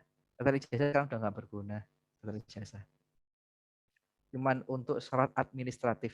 Ya, tapi lebih daripada hal itu, di samping title kita, kita punya yang namanya kemampuan, kita punya yang namanya portofolio. Ya, kita punya, kamu kalau tanyain kamu bisa ini nggak, bisa, kamu bisa itu, bisa, karena kita belajar. Dan wadah untuk belajar, tempat untuk belajar itu sangat banyak tersedia ya, sangat banyak tersedia. Ada di internet, ada di buku, ada di kelas juga ada. Silakan kalian tanyakan, misalkan kalau kalian sekolah, kalian yang kuliah, silakan kalian tanyakan ke dosen. ya dosen kalian, saya yakin pasti akan ada jawaban. Ya. Kalau misalkan tidak ada jawaban, mentok, silakan cari di literasi, di buku, di jurnal, di apapun. Ya, ilmu itu sekarang sudah tidak sesusah dulu untuk didapatkan. Sekarang sudah online semuanya. Kita kembali ke sedikit tadi. Kenapa kok masih sedikit? Nah, ini kenyataan juga bahwa teman-teman saya juga seperti itu. Mereka alergi coding kebanyakan yang lulus. Padahal dia sarjana, ya, mereka itu sarjana komputer. Tapi coding itu kayak bagi mereka itu suatu hal yang sangat berat. Kalau dipelajari ya enggak. Nah, itu juga salah satu penyebabnya juga apa? Kurikulum jadi salah satu penyebab. Selain kurikulum, keinginan mereka untuk eksplor itu juga masih sedikit, ya. Keinginan mereka untuk ekspor itu juga dipengaruhi oleh beberapa hal, ya. Salah satunya yang penting adalah literasi. Ya, semakin banyak orang membaca, semakin banyak orang berliterasi, itu semakin terbuka wawasan orang. Tapi kalau mereka tidak atau kurang dalam literasi, maka ya mereka tidak akan peka terhadap perkembangan dunia yang ada. Sedangkan perkembangan dunia yang ada itu semuanya mengarah ke TI. Nah, semuanya mengarah ke computer science, semuanya mengarah ke teknologi. Kalau kita lihat di Indonesia atau di dunia, ya, kita kalau bicara sebagai developer, kita akan mengacu pada dua hal, ya. Ada front end, ada back end. Itu yang secara umum ada, ya, paradigma orang mengatakan bahwa kalau developer itu ada front end, ada back end, ya, programmer ada front end, ada back end. Nah, kita akan coba bandingkan apa sih front end itu, apa sih back end. Nah, ini bisa menjadi landasan kalian bagi teman-teman yang masih bingung. Kira-kira saya ini cocoknya di mana sih, back end atau front end? Ya, tuh. Ataupun dua-duanya boleh. Ya. The front end of an application is distinctly human. Ya. Ini semacam lelucon aja sih ini. Yang jelas di front end, ya, orang cara berpikirnya antara front end dan back end itu mungkin kayak ya berbeda, ya. Bisa dikatakan berbeda, ya. Yang back end kalau ini kita lihat di yang bagian atas, ya. Hacking a way to create sterling architecture and working infrastructure without preventing will. If this approach doesn't work, let's try another one. Ini salah satu langkah, ya. Salah satu ciri-ciri orang yang back end, orang-orang yang suka logic, orang-orang yang suka memecahkan masalah, biasanya masuk di back end. Kalau satu hal itu nggak bisa, misalkan kita ngerjakan ini terus ini nggak bisa, kita coba cara lain. Asalkan outputnya sama seperti ini, gitu. Itu ciri-ciri orang teknik banget, ya, teknik banget. Tapi kalau yang front end, ya, dia tidak berpikir hal itu, dia berpikir bagaimana human atau orang-orang itu menyukai produknya. Ya, dia mendesain, selain desain dia membuat membuat alur bagaimana program yang bagus itu seperti apa, itu front end. Tidak hanya program sih, yang lain-lain juga. Back end sama front end itu bedanya itu. Yang back end dia ya mungkin dia selera desainnya mungkin nggak sebagus yang orang-orang front end, ya. Tapi dia punya kemampuan untuk problem solving yang lebih tinggi dibandingkan dengan yang front end. Mungkin juga front end punya problem solving yang sama juga dengan back end, tapi ranahnya dia adalah ranah untuk membuat sebuah UI UX. Beda dengan UI UX itu banyak sekali faktor, ya, seperti faktor desain, faktor kenyamanan dan sebagainya. Kalau backend dia nggak pedulikan hal itu, faktor kenyamanan nggak perlu kenyamanan, yang penting jadi ini, yang penting berjalan sesuai dengan ini, dan caranya apapun caranya saya akan coba. Kalau ini nggak bisa saya coba cara lain. Terus untuk bahasanya seperti apa biasanya? Kalau yang backend ini contohnya adalah PHP, C#, Ruby, Python, ya, MySQL, Node.js, MongoDB. Sebenarnya masih banyak lagi yang lain, ya, bahasanya. Cuma ini contohnya aja. Lalu kalau yang front end ada Angular, CSS, HTML, JavaScript, jQuery, Bootstrap, Ionic, ya. And developer. Lalu ada full stack. Full stack ini penengah antara kedua hal tadi. Orang banyak ngomong back end, banyak ngomong front end. Full stack ini dua-duanya. Dia front end bisa, back end bisa. Kenapa kok seperti itu? Ya mau nggak mau karena dia mungkin dia freelancer, ya. Dia mencari uang dengan cara dia mengerjakan project, ya. Karena dia freelancer, ya, mau nggak mau dia bisa dua-duanya, front end sama back end. Apakah bisa? Bisa jawabannya, ya. Kalau kalian tertarik jadi full stack, silakan. Nah, itu keren sih menurut saya full stack ini. Jadi dia tidak tergantung, waduh saya nggak bisa desain, nggak gitu. Ya, itu saya nggak bisa back end, saya nggak bisa bahasa ini. Nggak. Kalau full stack, take it all, ya. Diambil semuanya, dipelajari semuanya, dikerjain. to full stack. Lalu what a developer do? Apa yang dilakukan? Kalau kita ngomong developer ya, kita ngomong programmer, kita ngomong orang yang coding itu kita akan bisa menjadi dua bagian ya, antara industri dan akademik. Industri atau akademik. Dua hal ini kalau zaman dulu mungkin masih sangat berbeda sekali ya. Zaman dulu orang industri dianggap sebagai yang ya industri aja, tapi kalau orang akademik dia fokus ke akademik cuman gitu. Tapi sekarang itu sudah mulai melebur gitu loh, sudah mulai melebur. Ya, jadi ada ini kalau kita lihat tabelnya ada akademia sama industri dan ini ada pro sama kontranya. Tuh. Nah kalau kita lihat pro-nya di akademi itu apa sih? You have a worldwide well recognized degree at the end ya. Kita mendapatkan ya kita mendapatkan gelar kita ya gelar akademik dan sebagainya.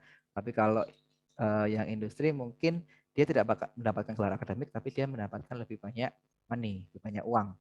Nah, lalu yang akademi, you have more freedom of choice on the working subject. Ya kita bisa menyesuaikan. Saya sukanya apa sih kalau di akademik? Saya sukanya ini, maka saya pilih ini.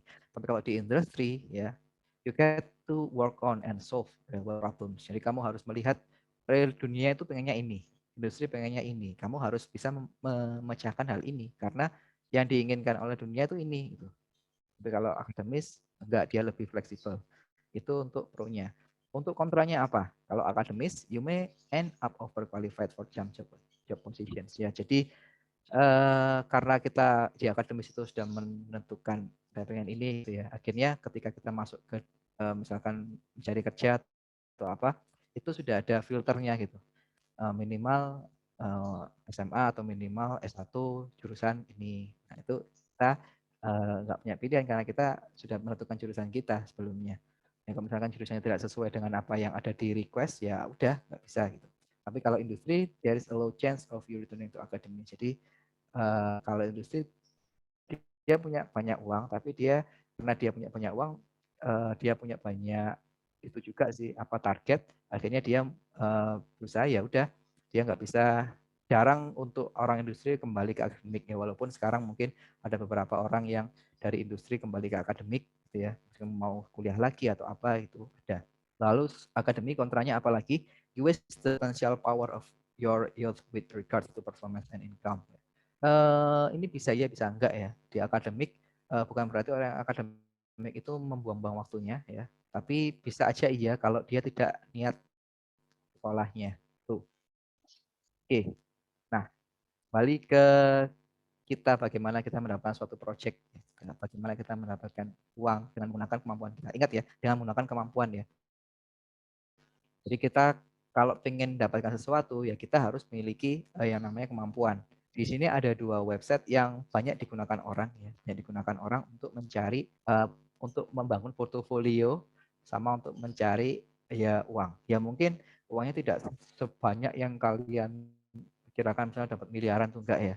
Ya, tapi kalau misalkan ngerjainnya rajin ya bisa aja dapat banyak. Yang kiri itu adalah freelancer.com, yang kanan itu adalah project.co.id. Bedanya apa? Bedanya adalah yang kiri itu global ya, global biasanya dunia ya. Tapi kalau yang project.co.id itu biasanya khusus untuk Indonesia. Namanya aja project.co.id. Ya, jadi kalau misalkan teman-teman tertarik, saya pengen ngetes ilmu, tes ilmu. Jadi kalian sudah belajar framework, terus kalian tes ilmu gitu. Coba cari di sini siapa orang yang atau siapa orang yang membutuhkan jasa kalian. Itu silakan dicoba. Ya. Dan bayarannya bagaimana? Bayarannya sesuai dengan apa yang ditawarkan orang itu. Jadi orang itu menawarkan saya pengennya bikin ini dengan harga sekian. Terus kalian bisa menawar di situ. Bahkan orang itu menawarkan 10 juta, terus kalian menawarkan, ya saya mau 10 juta dan saya kerjakan dengan jumlah bulan sekian gitu. Itu bisa. Oke. Ini ada project sama freelance. Terus tahu ini apa? Ada yang tahu? Dari lambangnya aja. Ini mobil Tesla. Kenapa kok saya masukkan mobil Tesla di sini? Karena ini adalah sebuah gambaran sempurna di industri 4.0. Kalau kalian ada di zaman sekarang ya, itu semua itu serba terintegrasi. Jadi saya bilang semua serba terintegrasi, ada IoT antara mesin, antara komputer, semua terintegrasi. Di Tesla ya, kita tidak hanya sekedar mobil biasa kan pasti. Dia memiliki kemampuan entah itu AI ya. Di sebelah kanan kalau kita lihat ini seperti tablet ya, tablet komputer, ada multimedianya ya. Dia membutuhkan orang yang bisa jago desain juga, orang front end ya, bikin ini.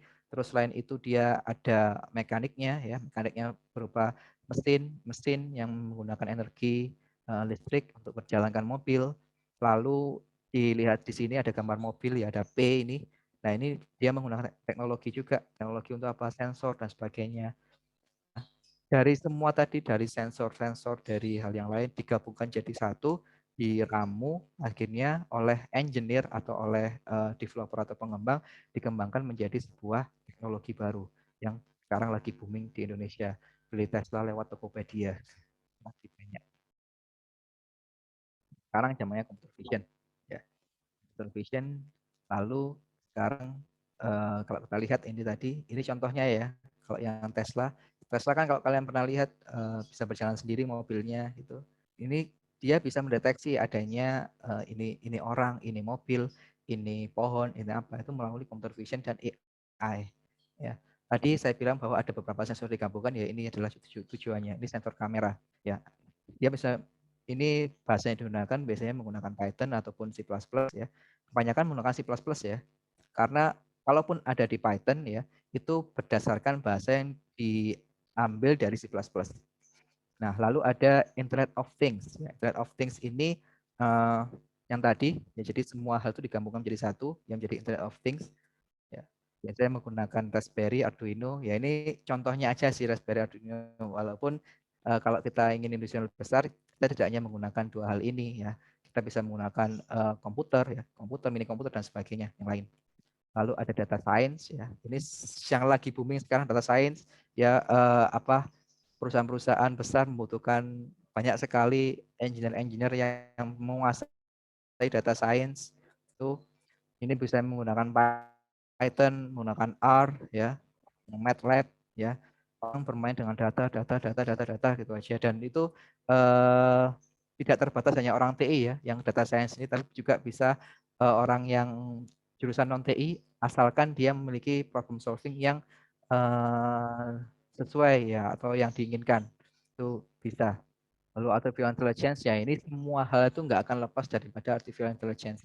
Mau nggak mau, suka dan nggak suka, masa depan itu jadi artificial intelligence ya. Kita mau bikin apapun, kalau tidak ada artificial intelligence ya udah nggak akan bisa bersaing dengan yang lainnya.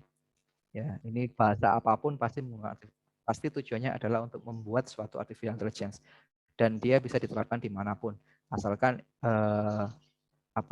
misalkan ya bisa diprogram gitu loh. Karena artificial intelligence kan namanya artificial ya, artificial intelligence, kecerdasan buatan ya. Jadi kecerdasan yang dibuat oleh manusia. Jadi mesin tadi gimana biar dia mesin itu cerdas, ya kita program, kita coding. Jadi coding zaman sekarang itu sudah bukan menjadi hal yang mahal, coding itu. Orang semuanya, orang itu sudah mulai akrab dengan namanya coding. Ya, kalau dulu coding itu apa orang nggak tahu, tapi sekarang orang sudah bilang coding ya, keren. Terus mereka sudah punya bayangan program tuh kayak itu ya, itu yang angka-angka tulis-tulis banyak itu ya, orang seperti itu. Ya memang angka-angka tulisan-tulisan yang kalau orang yang nggak belajar mungkin dia akan nggak paham tuh apa itu coding. Tapi kalau orang yang sudah belajar dia akan tahu. Dan itu tadi ya, ini UI ya, coding itu tadi itu ya jadi seperti yang tadi saya jelaskan, dia sangat digunakan zaman sekarang gitu. Orang apa sih yang nggak pakai coding sekarang? Makanya sangat sayang sekali kalau kalian yang sekarang sudah masuk TI mungkin ya, kalian sudah menekuni jurusan TI, kalian mungkin yang anak mungkin masih belum menentukan kalian mau jadi apa, terus kalian sekolah atau kuliahnya enggak ogah-ogahan, itu sangat sayang sekali karena masa depan dari coding. Kalian dapat duit nanti, saya dapat duit tuh kalau nggak di coding, kesempatan yang lain itu cuma sedikit ya. Sekarang kalian mau admin misalkan. Saya nggak merendahkan pekerjaan orang ya misalkan. Tapi zaman masa depan itu yang namanya hal-hal yang sifatnya administratif, sifatnya dia bisa diulangi dengan gerakan yang sama, dengan apapun itu semuanya digantikan oleh mesin. Ya. Seperti tadi contohnya yang dulu bungkus makanan produksi dengan menggunakan orang, dia misalnya dengan mesin pembungkus dan sebagainya. Sekarang sudah mulai mesin, semua orang udah nggak ngapa-ngapain, cuma ketik tombol on, off, on, off, jalan, udah itu aja, semuanya mesin. Ya, kita masuk ke masa depan sebentar. Ini ada sebuah video ya, bisa di play nggak ya? Oh.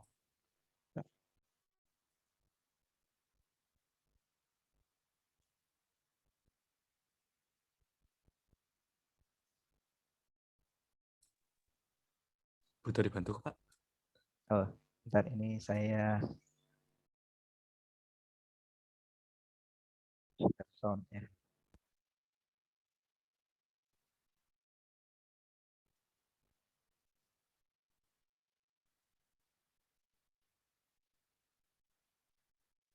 Ini saya cuma melihatkan ke teman-teman ya. Ini mobil Tesla. Kalau kita lihat di sini, dia jalan sendiri. Bayangin. Si pengemudinya bahkan dia santai banget. Kayak naruh tangannya di kakinya gitu. Terus dia nggak ngapa-ngapain. Dia nggak ngegas, dia nggak ngerem. Dan semuanya otomatis dilakukan oleh si mobil tadi. Kita lihat di layarnya itu kita nggak asing ya, bahkan sering kita pakai juga ya, Maps ya, sering pakai Google Maps itu. Maps-nya tadi bisa mendetek ini jalannya yang kamu tempuh lewat rute ini terus lalu sensor-sensor yang lain seperti sensor kamera dan sebagainya, dia melihat kondisi sekitarnya ya, dia bisa melihat di depannya ada mobil atau enggak. Oh enggak ada, dia jalan kayak ini ya, dia jalan terus dengan kecepatan yang ya disesuaikan kecepatannya. Nah, tapi nanti ketika ini kita ada dia tahu gitu, dia tahu harus lewat yang mana. Kalau ada mobil dia akan minggir tuh, dia bisa minggir sendiri. Kalau kecepatannya tinggi dia akan berpindah, nah itu kalau mau belok dia akan pindah ke kanan. Nah terus loh, dia berhenti sebentar kan, dia melihat sekeliling, oh nggak ada, dia jalan. Bayangin, dari mesin seperti semuanya, manusia nggak ngapa-ngapain, dia yang pengemudinya cuma diem gitu aja.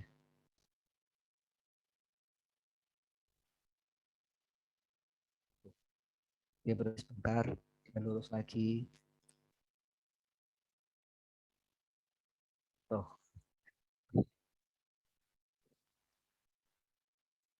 Ini semua kalau nggak pakai code, pakai apa tuh? Jadi kalian ya, ini saran aja sih, saran aja. Mumpung masih fresh ya, mumpung masih silakan lagi zaman-zamannya kalian belajar, kalian sekolah, silakan ditentukan bahwa tentukan masa depan kalian, dan saya kasih informasi bahwa masa depan itu ada di TI, masa depan itu ada di komputer. Apapun sekarang butuh komputer, bahkan kalian jualan pun pakai komputer. Kalau dulu orang jualan ke pasar ya, pasar. Sekarang jualan sambil duduk, sambil tiduran ya. Oke. Shopee, Tokopedia gitu aja ya. Semuanya teknologi loh, nggak kirim-kirim paket ya. Paket juga itu sekarang. Dulu orang harus nganter paketnya. Nah, sekarang bahkan mereka sudah mulai berbenah, sudah mulai meningkatkan servisnya. Mereka yang menjemput kita ya, berdasarkan lokasi. Tinggal gitu aja. Semuanya pakai kode. Dan kode itu sudah dipelajari kalau kalian mau. Tapi kenapa kok banyak tidak mau belajar? Tadi artikel tadi banyak lulusan sarjana TI yang tidak di programmer karena tadi mereka nggak mau belajar. Terus ya, ini adalah sebuah video dari Microsoft ya. Penny walks in on location. She has to set up the space for a product unveil for a group of clients. Enter Microsoft.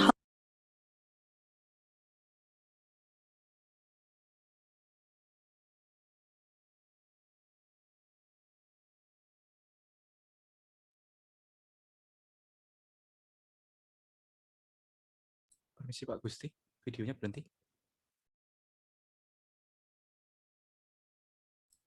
Permisi Pak Gusti.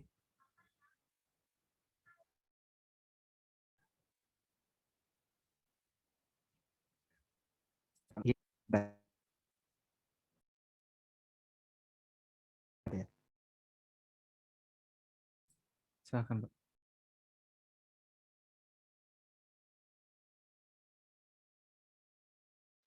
Kita lihat ya videonya ya. Penny walks in on location. Suaranya She juga has to terlihat set ya. up the Ini space for a dengar ya product suaranya ya. unveil for a group of clients. Enter Microsoft HoloLens, the world's first untethered holographic computer. The device maps the room in order to construct a digital map of the space, allowing Penny to fill the room with holograms. What you see here is next-generation hand tracking. Penny moves the holograms throughout the room in real time and space. The boxes react using physics-based simulations, just like they would in the real physical world. Sorry, Penny. This may be a bad time, but the client is on an earlier flight. We're so not ready. Should we start to panic? Not yet. Just bring the team in, please. Windows brings spatial sound, articulated hand tracking, and Samir's own hands into VR. I can see you're hard at work, Samir, but Penny needs your help. Yeah, sure thing. Just let me check out this bunker real quick. Samir, the client is on... As per usual, your sense of timing is just awesome. Kai-san, Pennyが呼んでいますけど。今すぐ行くって伝えて。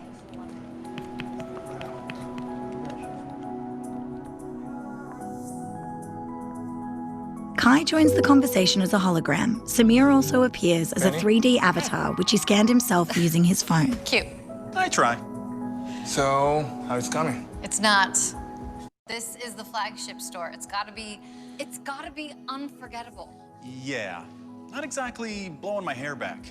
Yeah, the space is driving me nuts. All right, how about a change of scenery? Welcome to Think Club. Imagine the web of the future, where you can draw inspiration from the cloud, in 3 dimensions and all around you. Some inspiration, please. Namaste. These bots help them interface with businesses. This one helps them find amazing 3D assets. Inspiration comes from the most unfamiliar places. I meet you, you are now me. Kai uses a pen and Samir uses a specialized controller in order for them both to manipulate and design the 3D creation. The team forgets that they are not together physically as they continue collaborating on the design. Penny picks up the eyedropper to grab a colour from the physical ceiling in order to make things feel more anchored.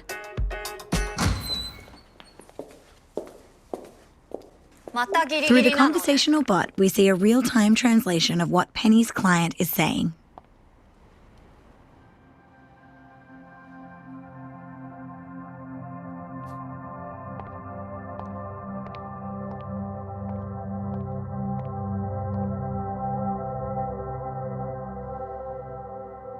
Impressive.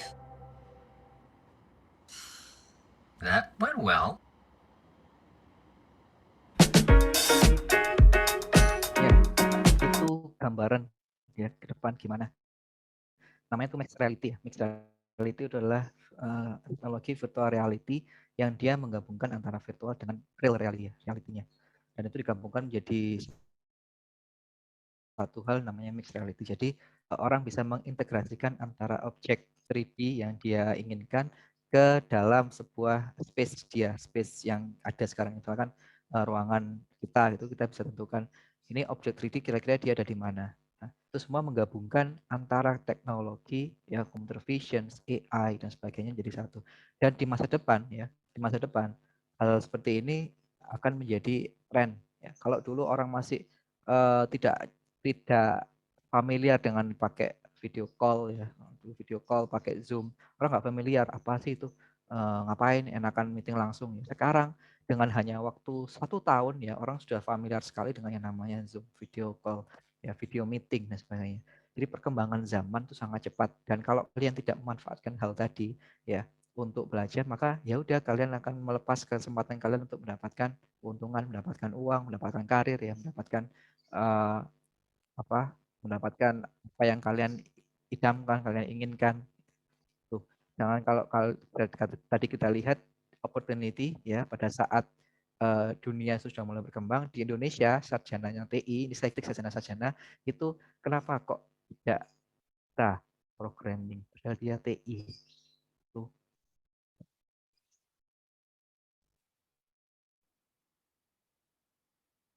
Ya. Oke, lalu selanjutnya thank you. Kenapa kok saya gambarkan avatar?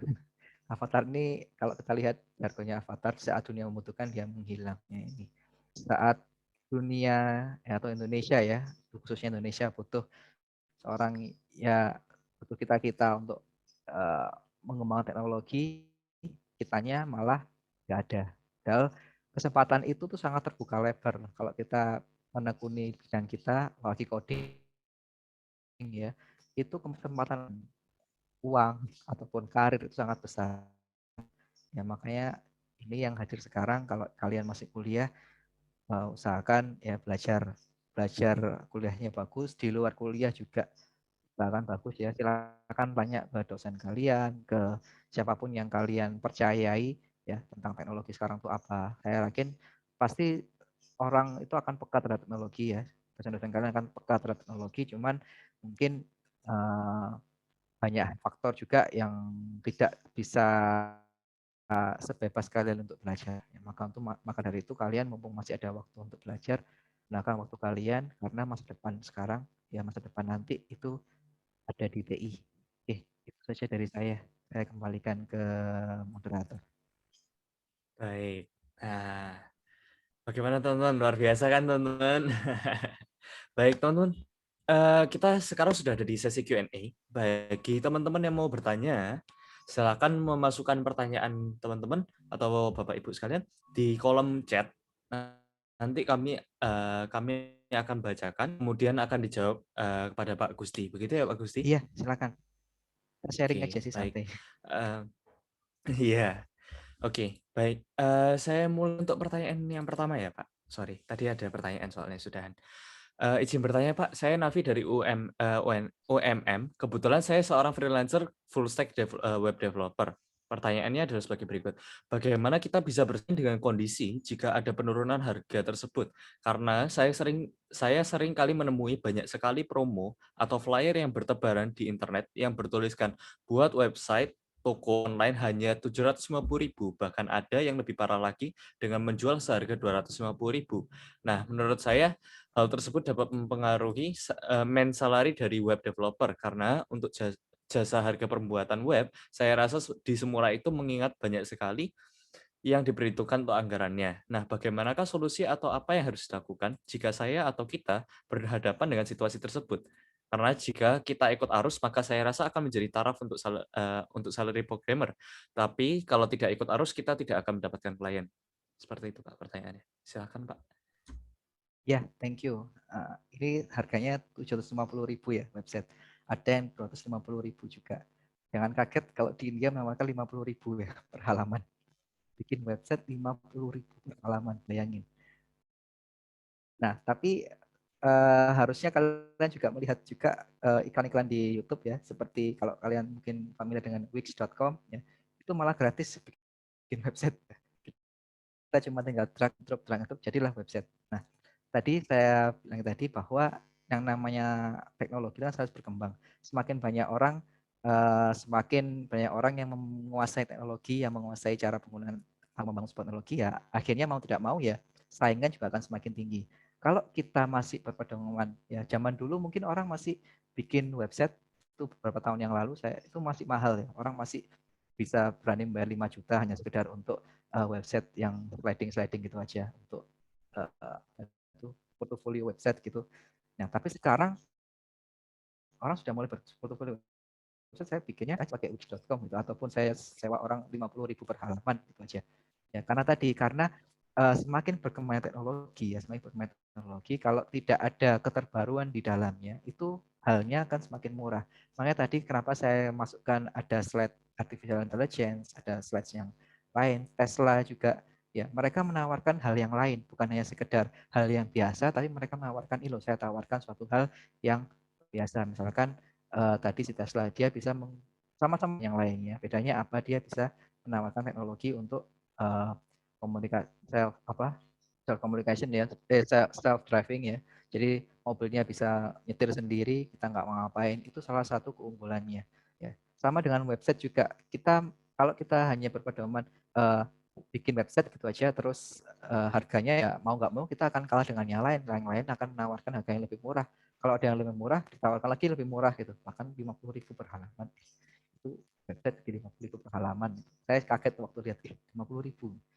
Nah, itu karena nggak ada fitur di dalamnya. Tapi kalau kita tambahkan fitur yang lebih dari itu, kita tambahkan kualitas desain yang lebih dari itu, saya yakin harganya nggak akan segitu.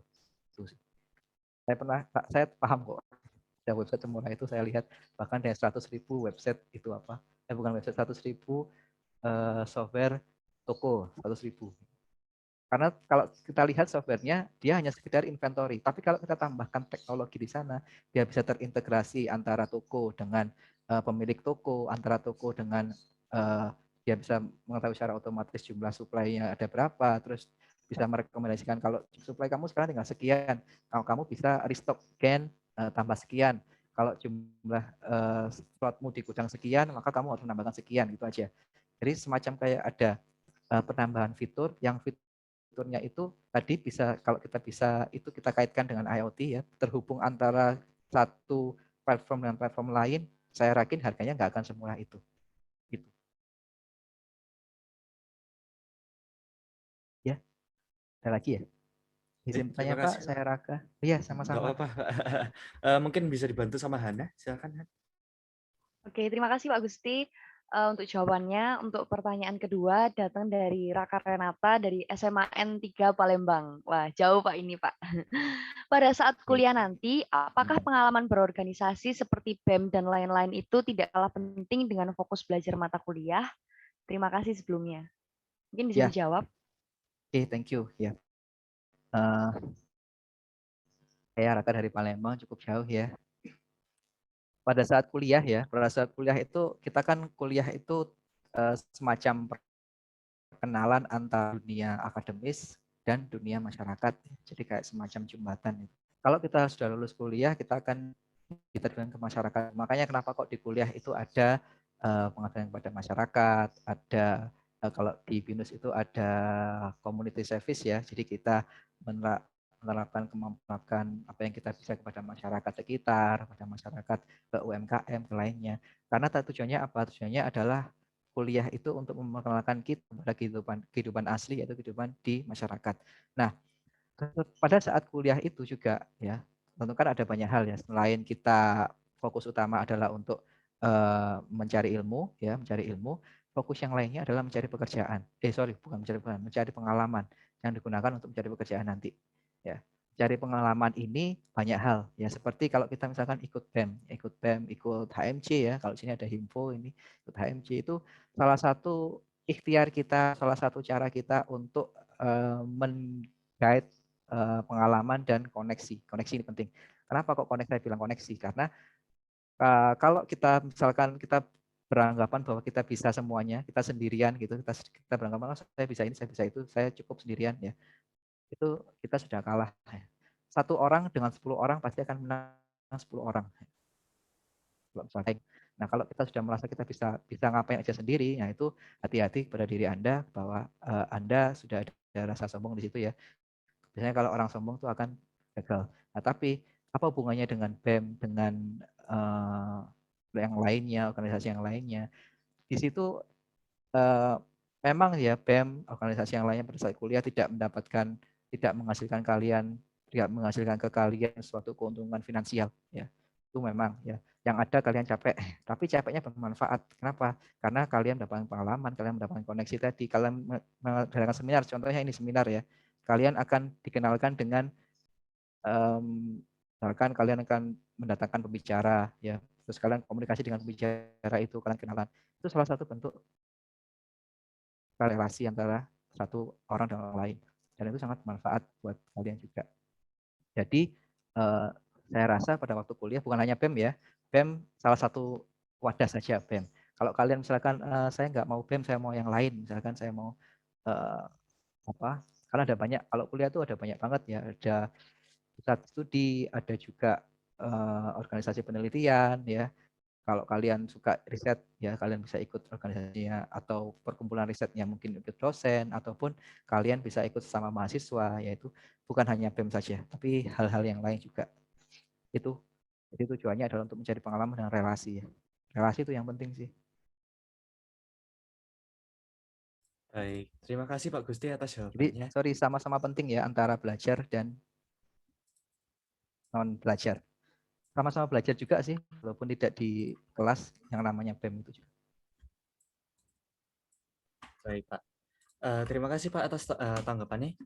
Saya lanjutkan ya Pak. Ada yang menanggapi atas jawabannya Pak Gusti tadi. Dari Navi UMM tadi Pak. Ya, izin menanggapi Pak. Berarti untuk web apps yang memang sistemnya kompleks tidak apa-apa ya harganya sesuai tarapan harga freelancer dengan memperhitungkan fitur seperti itu Pak.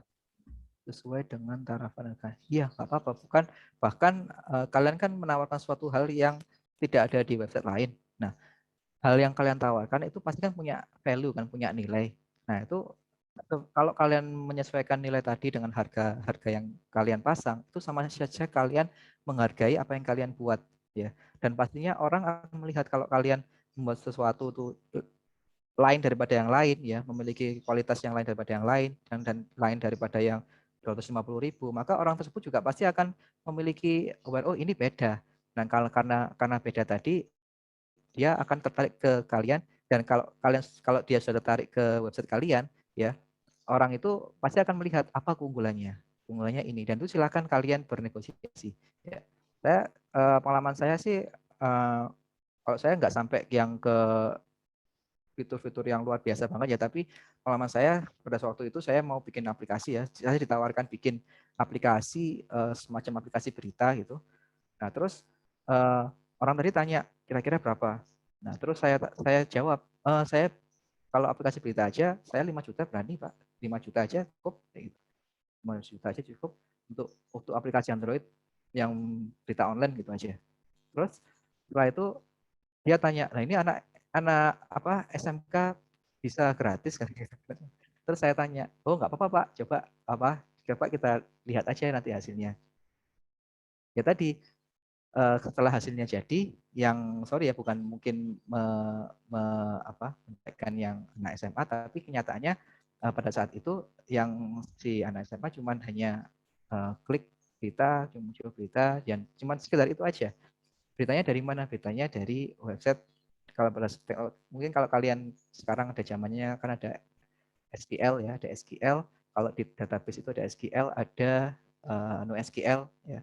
Yang SQL tuh kita masih table ya memang masih relevan sekarang ya, tapi sekarang udah zamannya sudah ada yang baru, kita pakai NoSQL yang lebih cepat dan real time. Real time artinya apa? Ketika ada update berita, maka ada update data, maka dia akan langsung tersinkronis dengan software kita. Nah, saya tawarkan suatu hal yang lebih itu.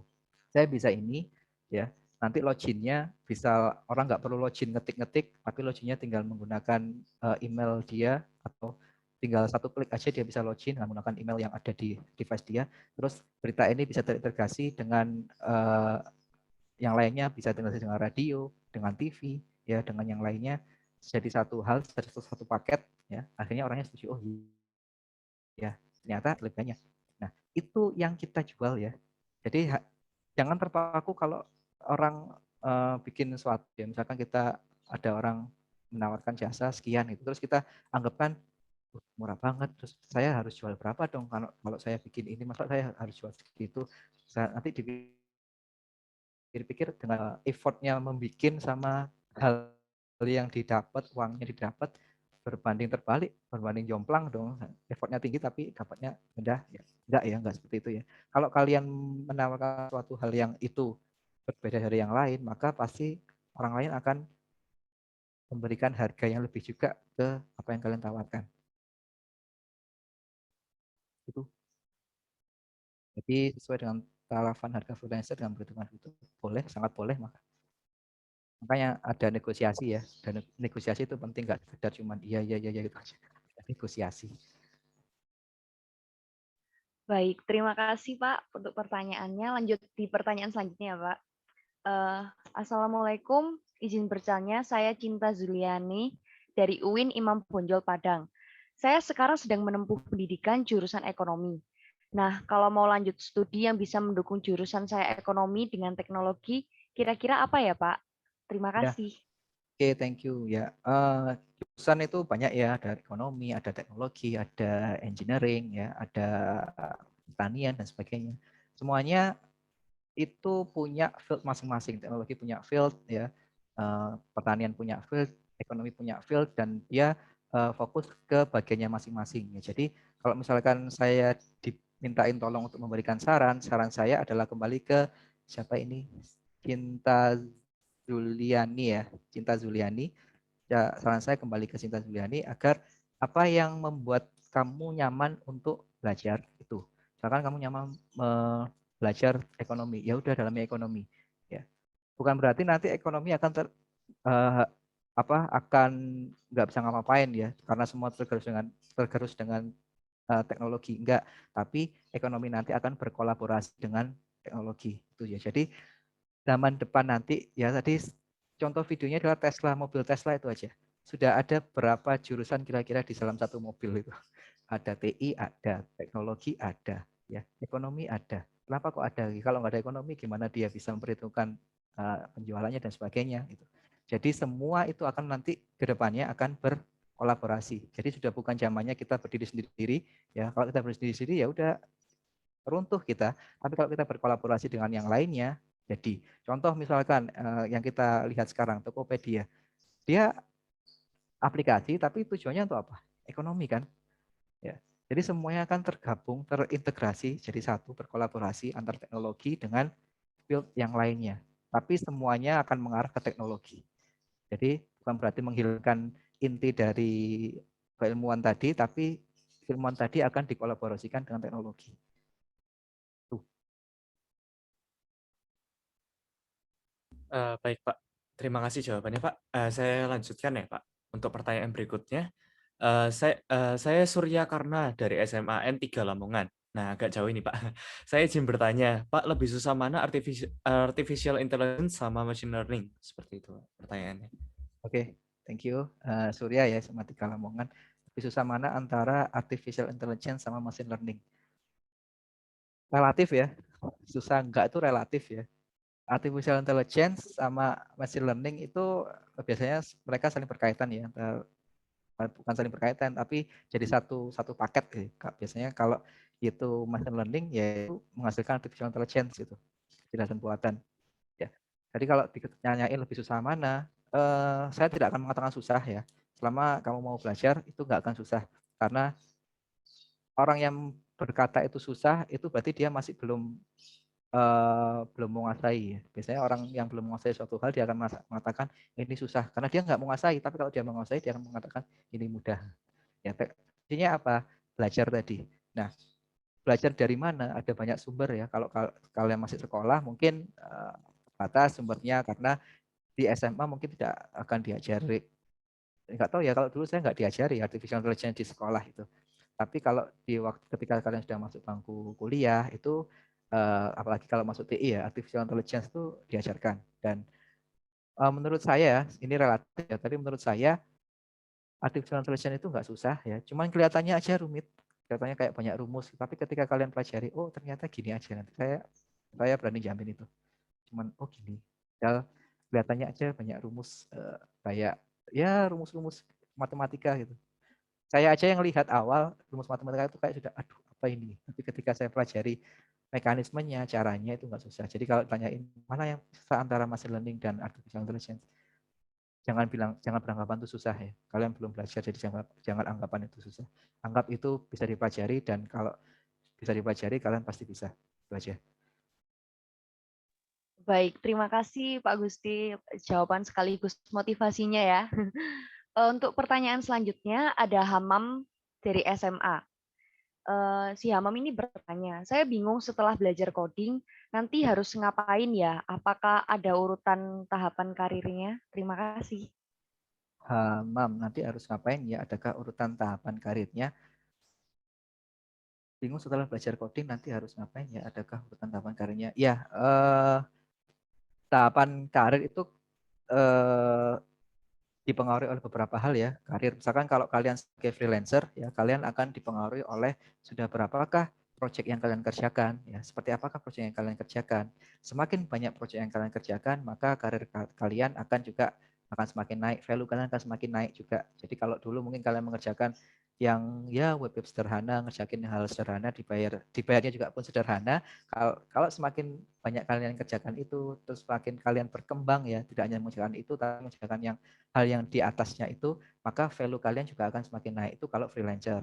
Tapi kalau kalian berkarirnya di bidang di perusahaan, misalkan di perusahaan setahu saya itu ada tahapan-tahapannya juga ya. Kalian tahapnya berapa tahun bekerja, terus posisi kalian apa, apakah junior, apakah senior, lalu kualifikasi kalian apa, terus itu juga jangan lupa sertifikasi ya, sertifikasi kalian. Sertifikasi sekarang itu sudah menjadi bagian penting selain ijazah. Jadi selain ijazah ada sertifikasi. Bahkan beberapa perusahaan, kalau nggak salah saya membaca berita Tesla, itu bahkan tidak melihat ijazah Tesla. Dia melihat sertifikasi. Ya. Dan kalian harus benar-benar memilih kampus mana yang kira-kira nanti ketika lulus itu sudah ada sertifikasinya. Ya. Kampus mana yang kira-kira nanti ketika kalian sudah masa-masa akhir kuliahan itu sudah mendapatkan sertifikasi. Ya. Kampus mana yang mendorong kalian untuk bersertifikasi itu harus kalian perhatikan. Terus kalian lihat juga. Itu jadi tahapan-tahapan setelah belajar coding ya tadi. Jadi makanya namanya belajar itu nggak akan bisa berhenti.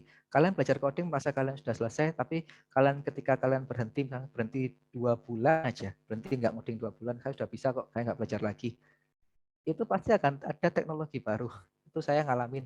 Ya, saya berhenti saya sudah bisa ini. Saya nggak ngoding saya nggak belajar. Maksudnya nggak belajar yang lain. Ternyata hal yang saya pelajari itu yang 2 bulan sebelumnya itu saya pelajari. Ya sekarang itu sudah mulai digantikan perlahan-lahan dengan hal yang baru. Nah, makanya coding ini nggak bisa kita berhenti belajar. Apapun ya, selain coding, apapun itu jangan berhenti belajar ya. Baik Pak, terima kasih jawabannya dan motivasinya lagi. Jangan lupa belajar. Nah, baik Pak, saya lanjutkan untuk pertanyaan berikutnya. Sorry, ini dari siapa tadi? Ini dari Fakurozi. Sorry ya kalau saya salah ngomong namanya. Permisi mau tanya, kapan waktu yang tepat untuk berganti dari bahasa pemrograman satu ke yang lain? Misalnya dari Java ke Kotlin, dan bagaimana cara memprediksi suatu bahasa pemrograman yang akan menjadi bahasa yang sangat dibutuhkan? Gitu, Pak. Oke, yang pertama adalah kalian sering-sering baca artikel. Itu sangat membantu kalian. Ya, kalian kalau artikel tentang teknologi itu pasti akan akan banyak membahas tentang teknologi apa yang sekali digunakan. Ya, itu kalian sering baca-baca artikel, itu salah satu hal. Lalu selain itu, waktu yang tepat ketika mau berpindah antara bahasa pemrograman satu dengan bahasa yang lain. Ya, ketika kalian mau berpindah antara satu bahasa dengan ke yang lain, waktu yang tepat adalah ketika kalian melihat ketika ada lonjakan. Ya, misalkan lonjakannya itu di berita kok misalkan selama ini saya pakai Java gitu. Terus saya lihat pasti kita sering lihat dokumentasi di Android kan, di Android kita lihat saya pakai Java. Terus kok ada satu hal baru. Nah, ketika ada satu hal baru tadi itu jangan di skip, jangan dilewati. Kalian coba lihat apa ini ya. Biasanya satu hal baru itu kalau dia ditampilkan ya, tidak ditampilkan, itu pasti ada kemungkinan bahwa dia akan diperkenalkan ke umum ya. Karena ada kemungkinan itu ya, maka kalian ya mau nggak mau harus lihat dulu di awal, walaupun mungkin versinya masih, kalau yang awal kan pasti nggak langsung stabil ya, pasti masih beta atau bahkan bawahnya beta itu alpha gitu, masih nggak stabil, tapi itu sudah bisa menjadi pemicu buat kalian. Saya harus, walaupun mungkin masih belum belajar, tapi kalian harus lihat-lihat dulu. Tahu Flutter tahu ya, Flutter itu dia framework untuk bikin mobile Android pada saat itu 2000 berapa ya, 17 18 tuh, pada saat itu saya belajarnya Java kan. Java, terus saya lihat bikin Android pakai satu bahasa gitu aja. Bikin Android pakai satu bahasa namanya Flutter. Saya lihat pada waktu saya lihat masih belum banyak yang pakai. Ya udah, saya biarin aja. Terus beberapa minggu kemudian, beberapa bulan kemudian saya lihat lagi dia ngeluarin versi baru. Nah, terus ini saya mulai tertarik, apa ini? Saya lihat, saya coba pelajari, walaupun makin susah karena kan ya namanya hal baru kan nggak banyak orang yang membahas di internet ya. Terus saya lihat, dan beberapa bulan kemudian, 1 tahun kemudian, dia sudah menjadi salah satu framework yang digunakan untuk membangun aplikasi Android ya. Dengan selang beberapa bulan, 1 tahun, beberapa bulan sampai setahun itu aja sudah jadi salah satu framework yang digunakan untuk membangun aplikasi Android. Jadi kapan waktu yang tepat? Tadi ketika ada suatu hal baru jangan di skip, jangan dilewatkan. Kalau bisa-bisa aja itu menjadi pengganti di masa depan nanti. Ya. Sebenarnya Java, Kotlin, ya. Java, tiba-tiba muncul Kotlin. Kalau orang nggak aware terhadap Kotlin, dia akan lewat gitu aja, belajar Java aja. Akhirnya Kotlin sudah mulai banyak, ya. Terus teknologi berkembang ke arah sana, dia ketinggalan deh. Yang biasa Java akhirnya ketinggalan. Karena fitur-fiturnya sudah dialihkan semua, bahkan ya fitur-fitur baru sudah nggak mendukung Java tapi mendukung Kotlin.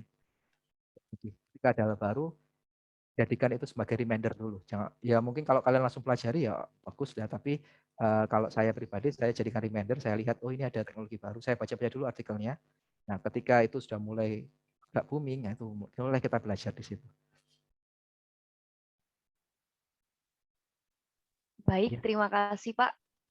Ini sebelumnya ada yang bertanya dari Nafi, cuma Nafi sebelumnya sudah bertanya, jadi saya skip dulu, gantian sama yang lain nggak apa-apa ya. Oke, jadi ini dari Rima. Saya camaba dan tertarik dengan IT karena saya juga dari SMK jurusan TKJ. Pertanyaan saya, apakah materi atau IT itu susah sekali dipahami seperti yang dibicarakan banyak orang-orang? Saya kadang ragu, tapi saya juga punya minat. Begitu Pak, gimana? Oke, makasih. Kata siapa yang bisa dipahami? Enggak ya, enggak bisa dipahami yang dari TI itu. Ya, mudah dipahami asal kalian mau menyediakan waktu lebih aja buat duduk dan membaca materinya. Sama dengan materi-materi yang lain ya. Dan semua jurusan tuh pasti punya kesulitan dan kemudahan masing-masing. Ya, jadi tidak ada jurusan yang lebih mudah dibandingkan dengan jurusan lain, enggak ya.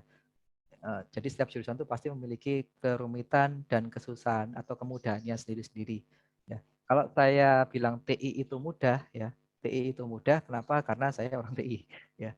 Tapi saya ini siapa ya? Rima ya. Saya beritahu ke Rima bahwa materi di TI itu jangan bilang susah ya, enggak susah kok. Wajar orang mengalami kesusahan di awal itu wajar ya. Semua orang pasti belajar di awal itu pasti akan mengalami susah. Saya pun juga, saya belajar di materi baru, saya akan mengalami susah. Misalkan saya biasa mengajar ini, terus tiba-tiba semester depan saya dapat tugas untuk mengajar materi lain yang sebenarnya saya belum bisa itu. Saya belum bisa, akhirnya saya belajar. Awal saya akan mengatakan, wah ini susah ini. Tapi ketika saya belajar, saya sediakan tambahan waktu untuk duduk dan membaca materi itu dan mencoba, saya bisa mengatakan bahwa oh ini saya ternyata nggak susah-susah amat karena saya bisa. Jadi jangan dikatakan bahwa satu materi apalagi kuliah TI itu susah. Enggak susah, jangan bilang susah. Enggak susah kok. Beneran. Baik, terima kasih Pak jawabannya. Untuk pertanyaan berikutnya dari David Suryawijaya dari SMK Taman Siswa Mojokerto, jurusan TKJ lagi nih Pak.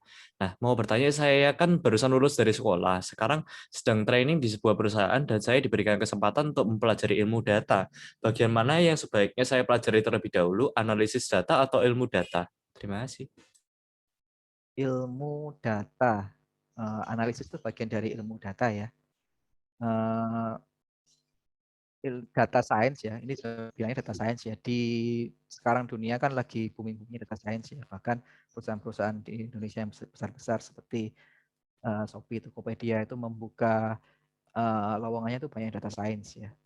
Itu sebenarnya singgungan antara ilmu computer science dengan statistik ya. Data science jatuhnya data science itu. Jadi dia dipelajari di statistik, dipelajari di ilmu computer science juga dipelajari. Nah, kalau ditanyain bagian mana yang sebaiknya saya pelajari terlebih dahulu, kalau menurut data ya, data itu ada beberapa, ada bagian-bagiannya, data analisis, ada data engineering, ya, data yang lain. Nah, ini sesuaikan dulu dengan apa yang akan kalian kerjakan di perusahaan kalian nanti. Misalkan kalian disuruh data engineering, ya, kalian belajar data engineering dulu. antara data engineering dan data analisis ya itu hal yang cukup berbeda. Ya, jadi kalian sesuaikan apa job desk kalian, kan nanti kan pasti kan dapat kan itu kalian suruh ngapain nanti kira-kira kerjanya itu kalian cari. Oh, kalau kalian suruh kerjain analitik misalkan ya kalian baca tentang analitik. Tapi kalau kalian suruh oh ini nanti kamu fokusnya data engineering ya. Data engineering ya kalian belajar data engineeringnya. Jadi kalian sesuaikan. Ini kalau saya disuruh jawab, saya harus tanyakan dulu ke perusahaannya nanti kira-kira kalian kerjanya apa.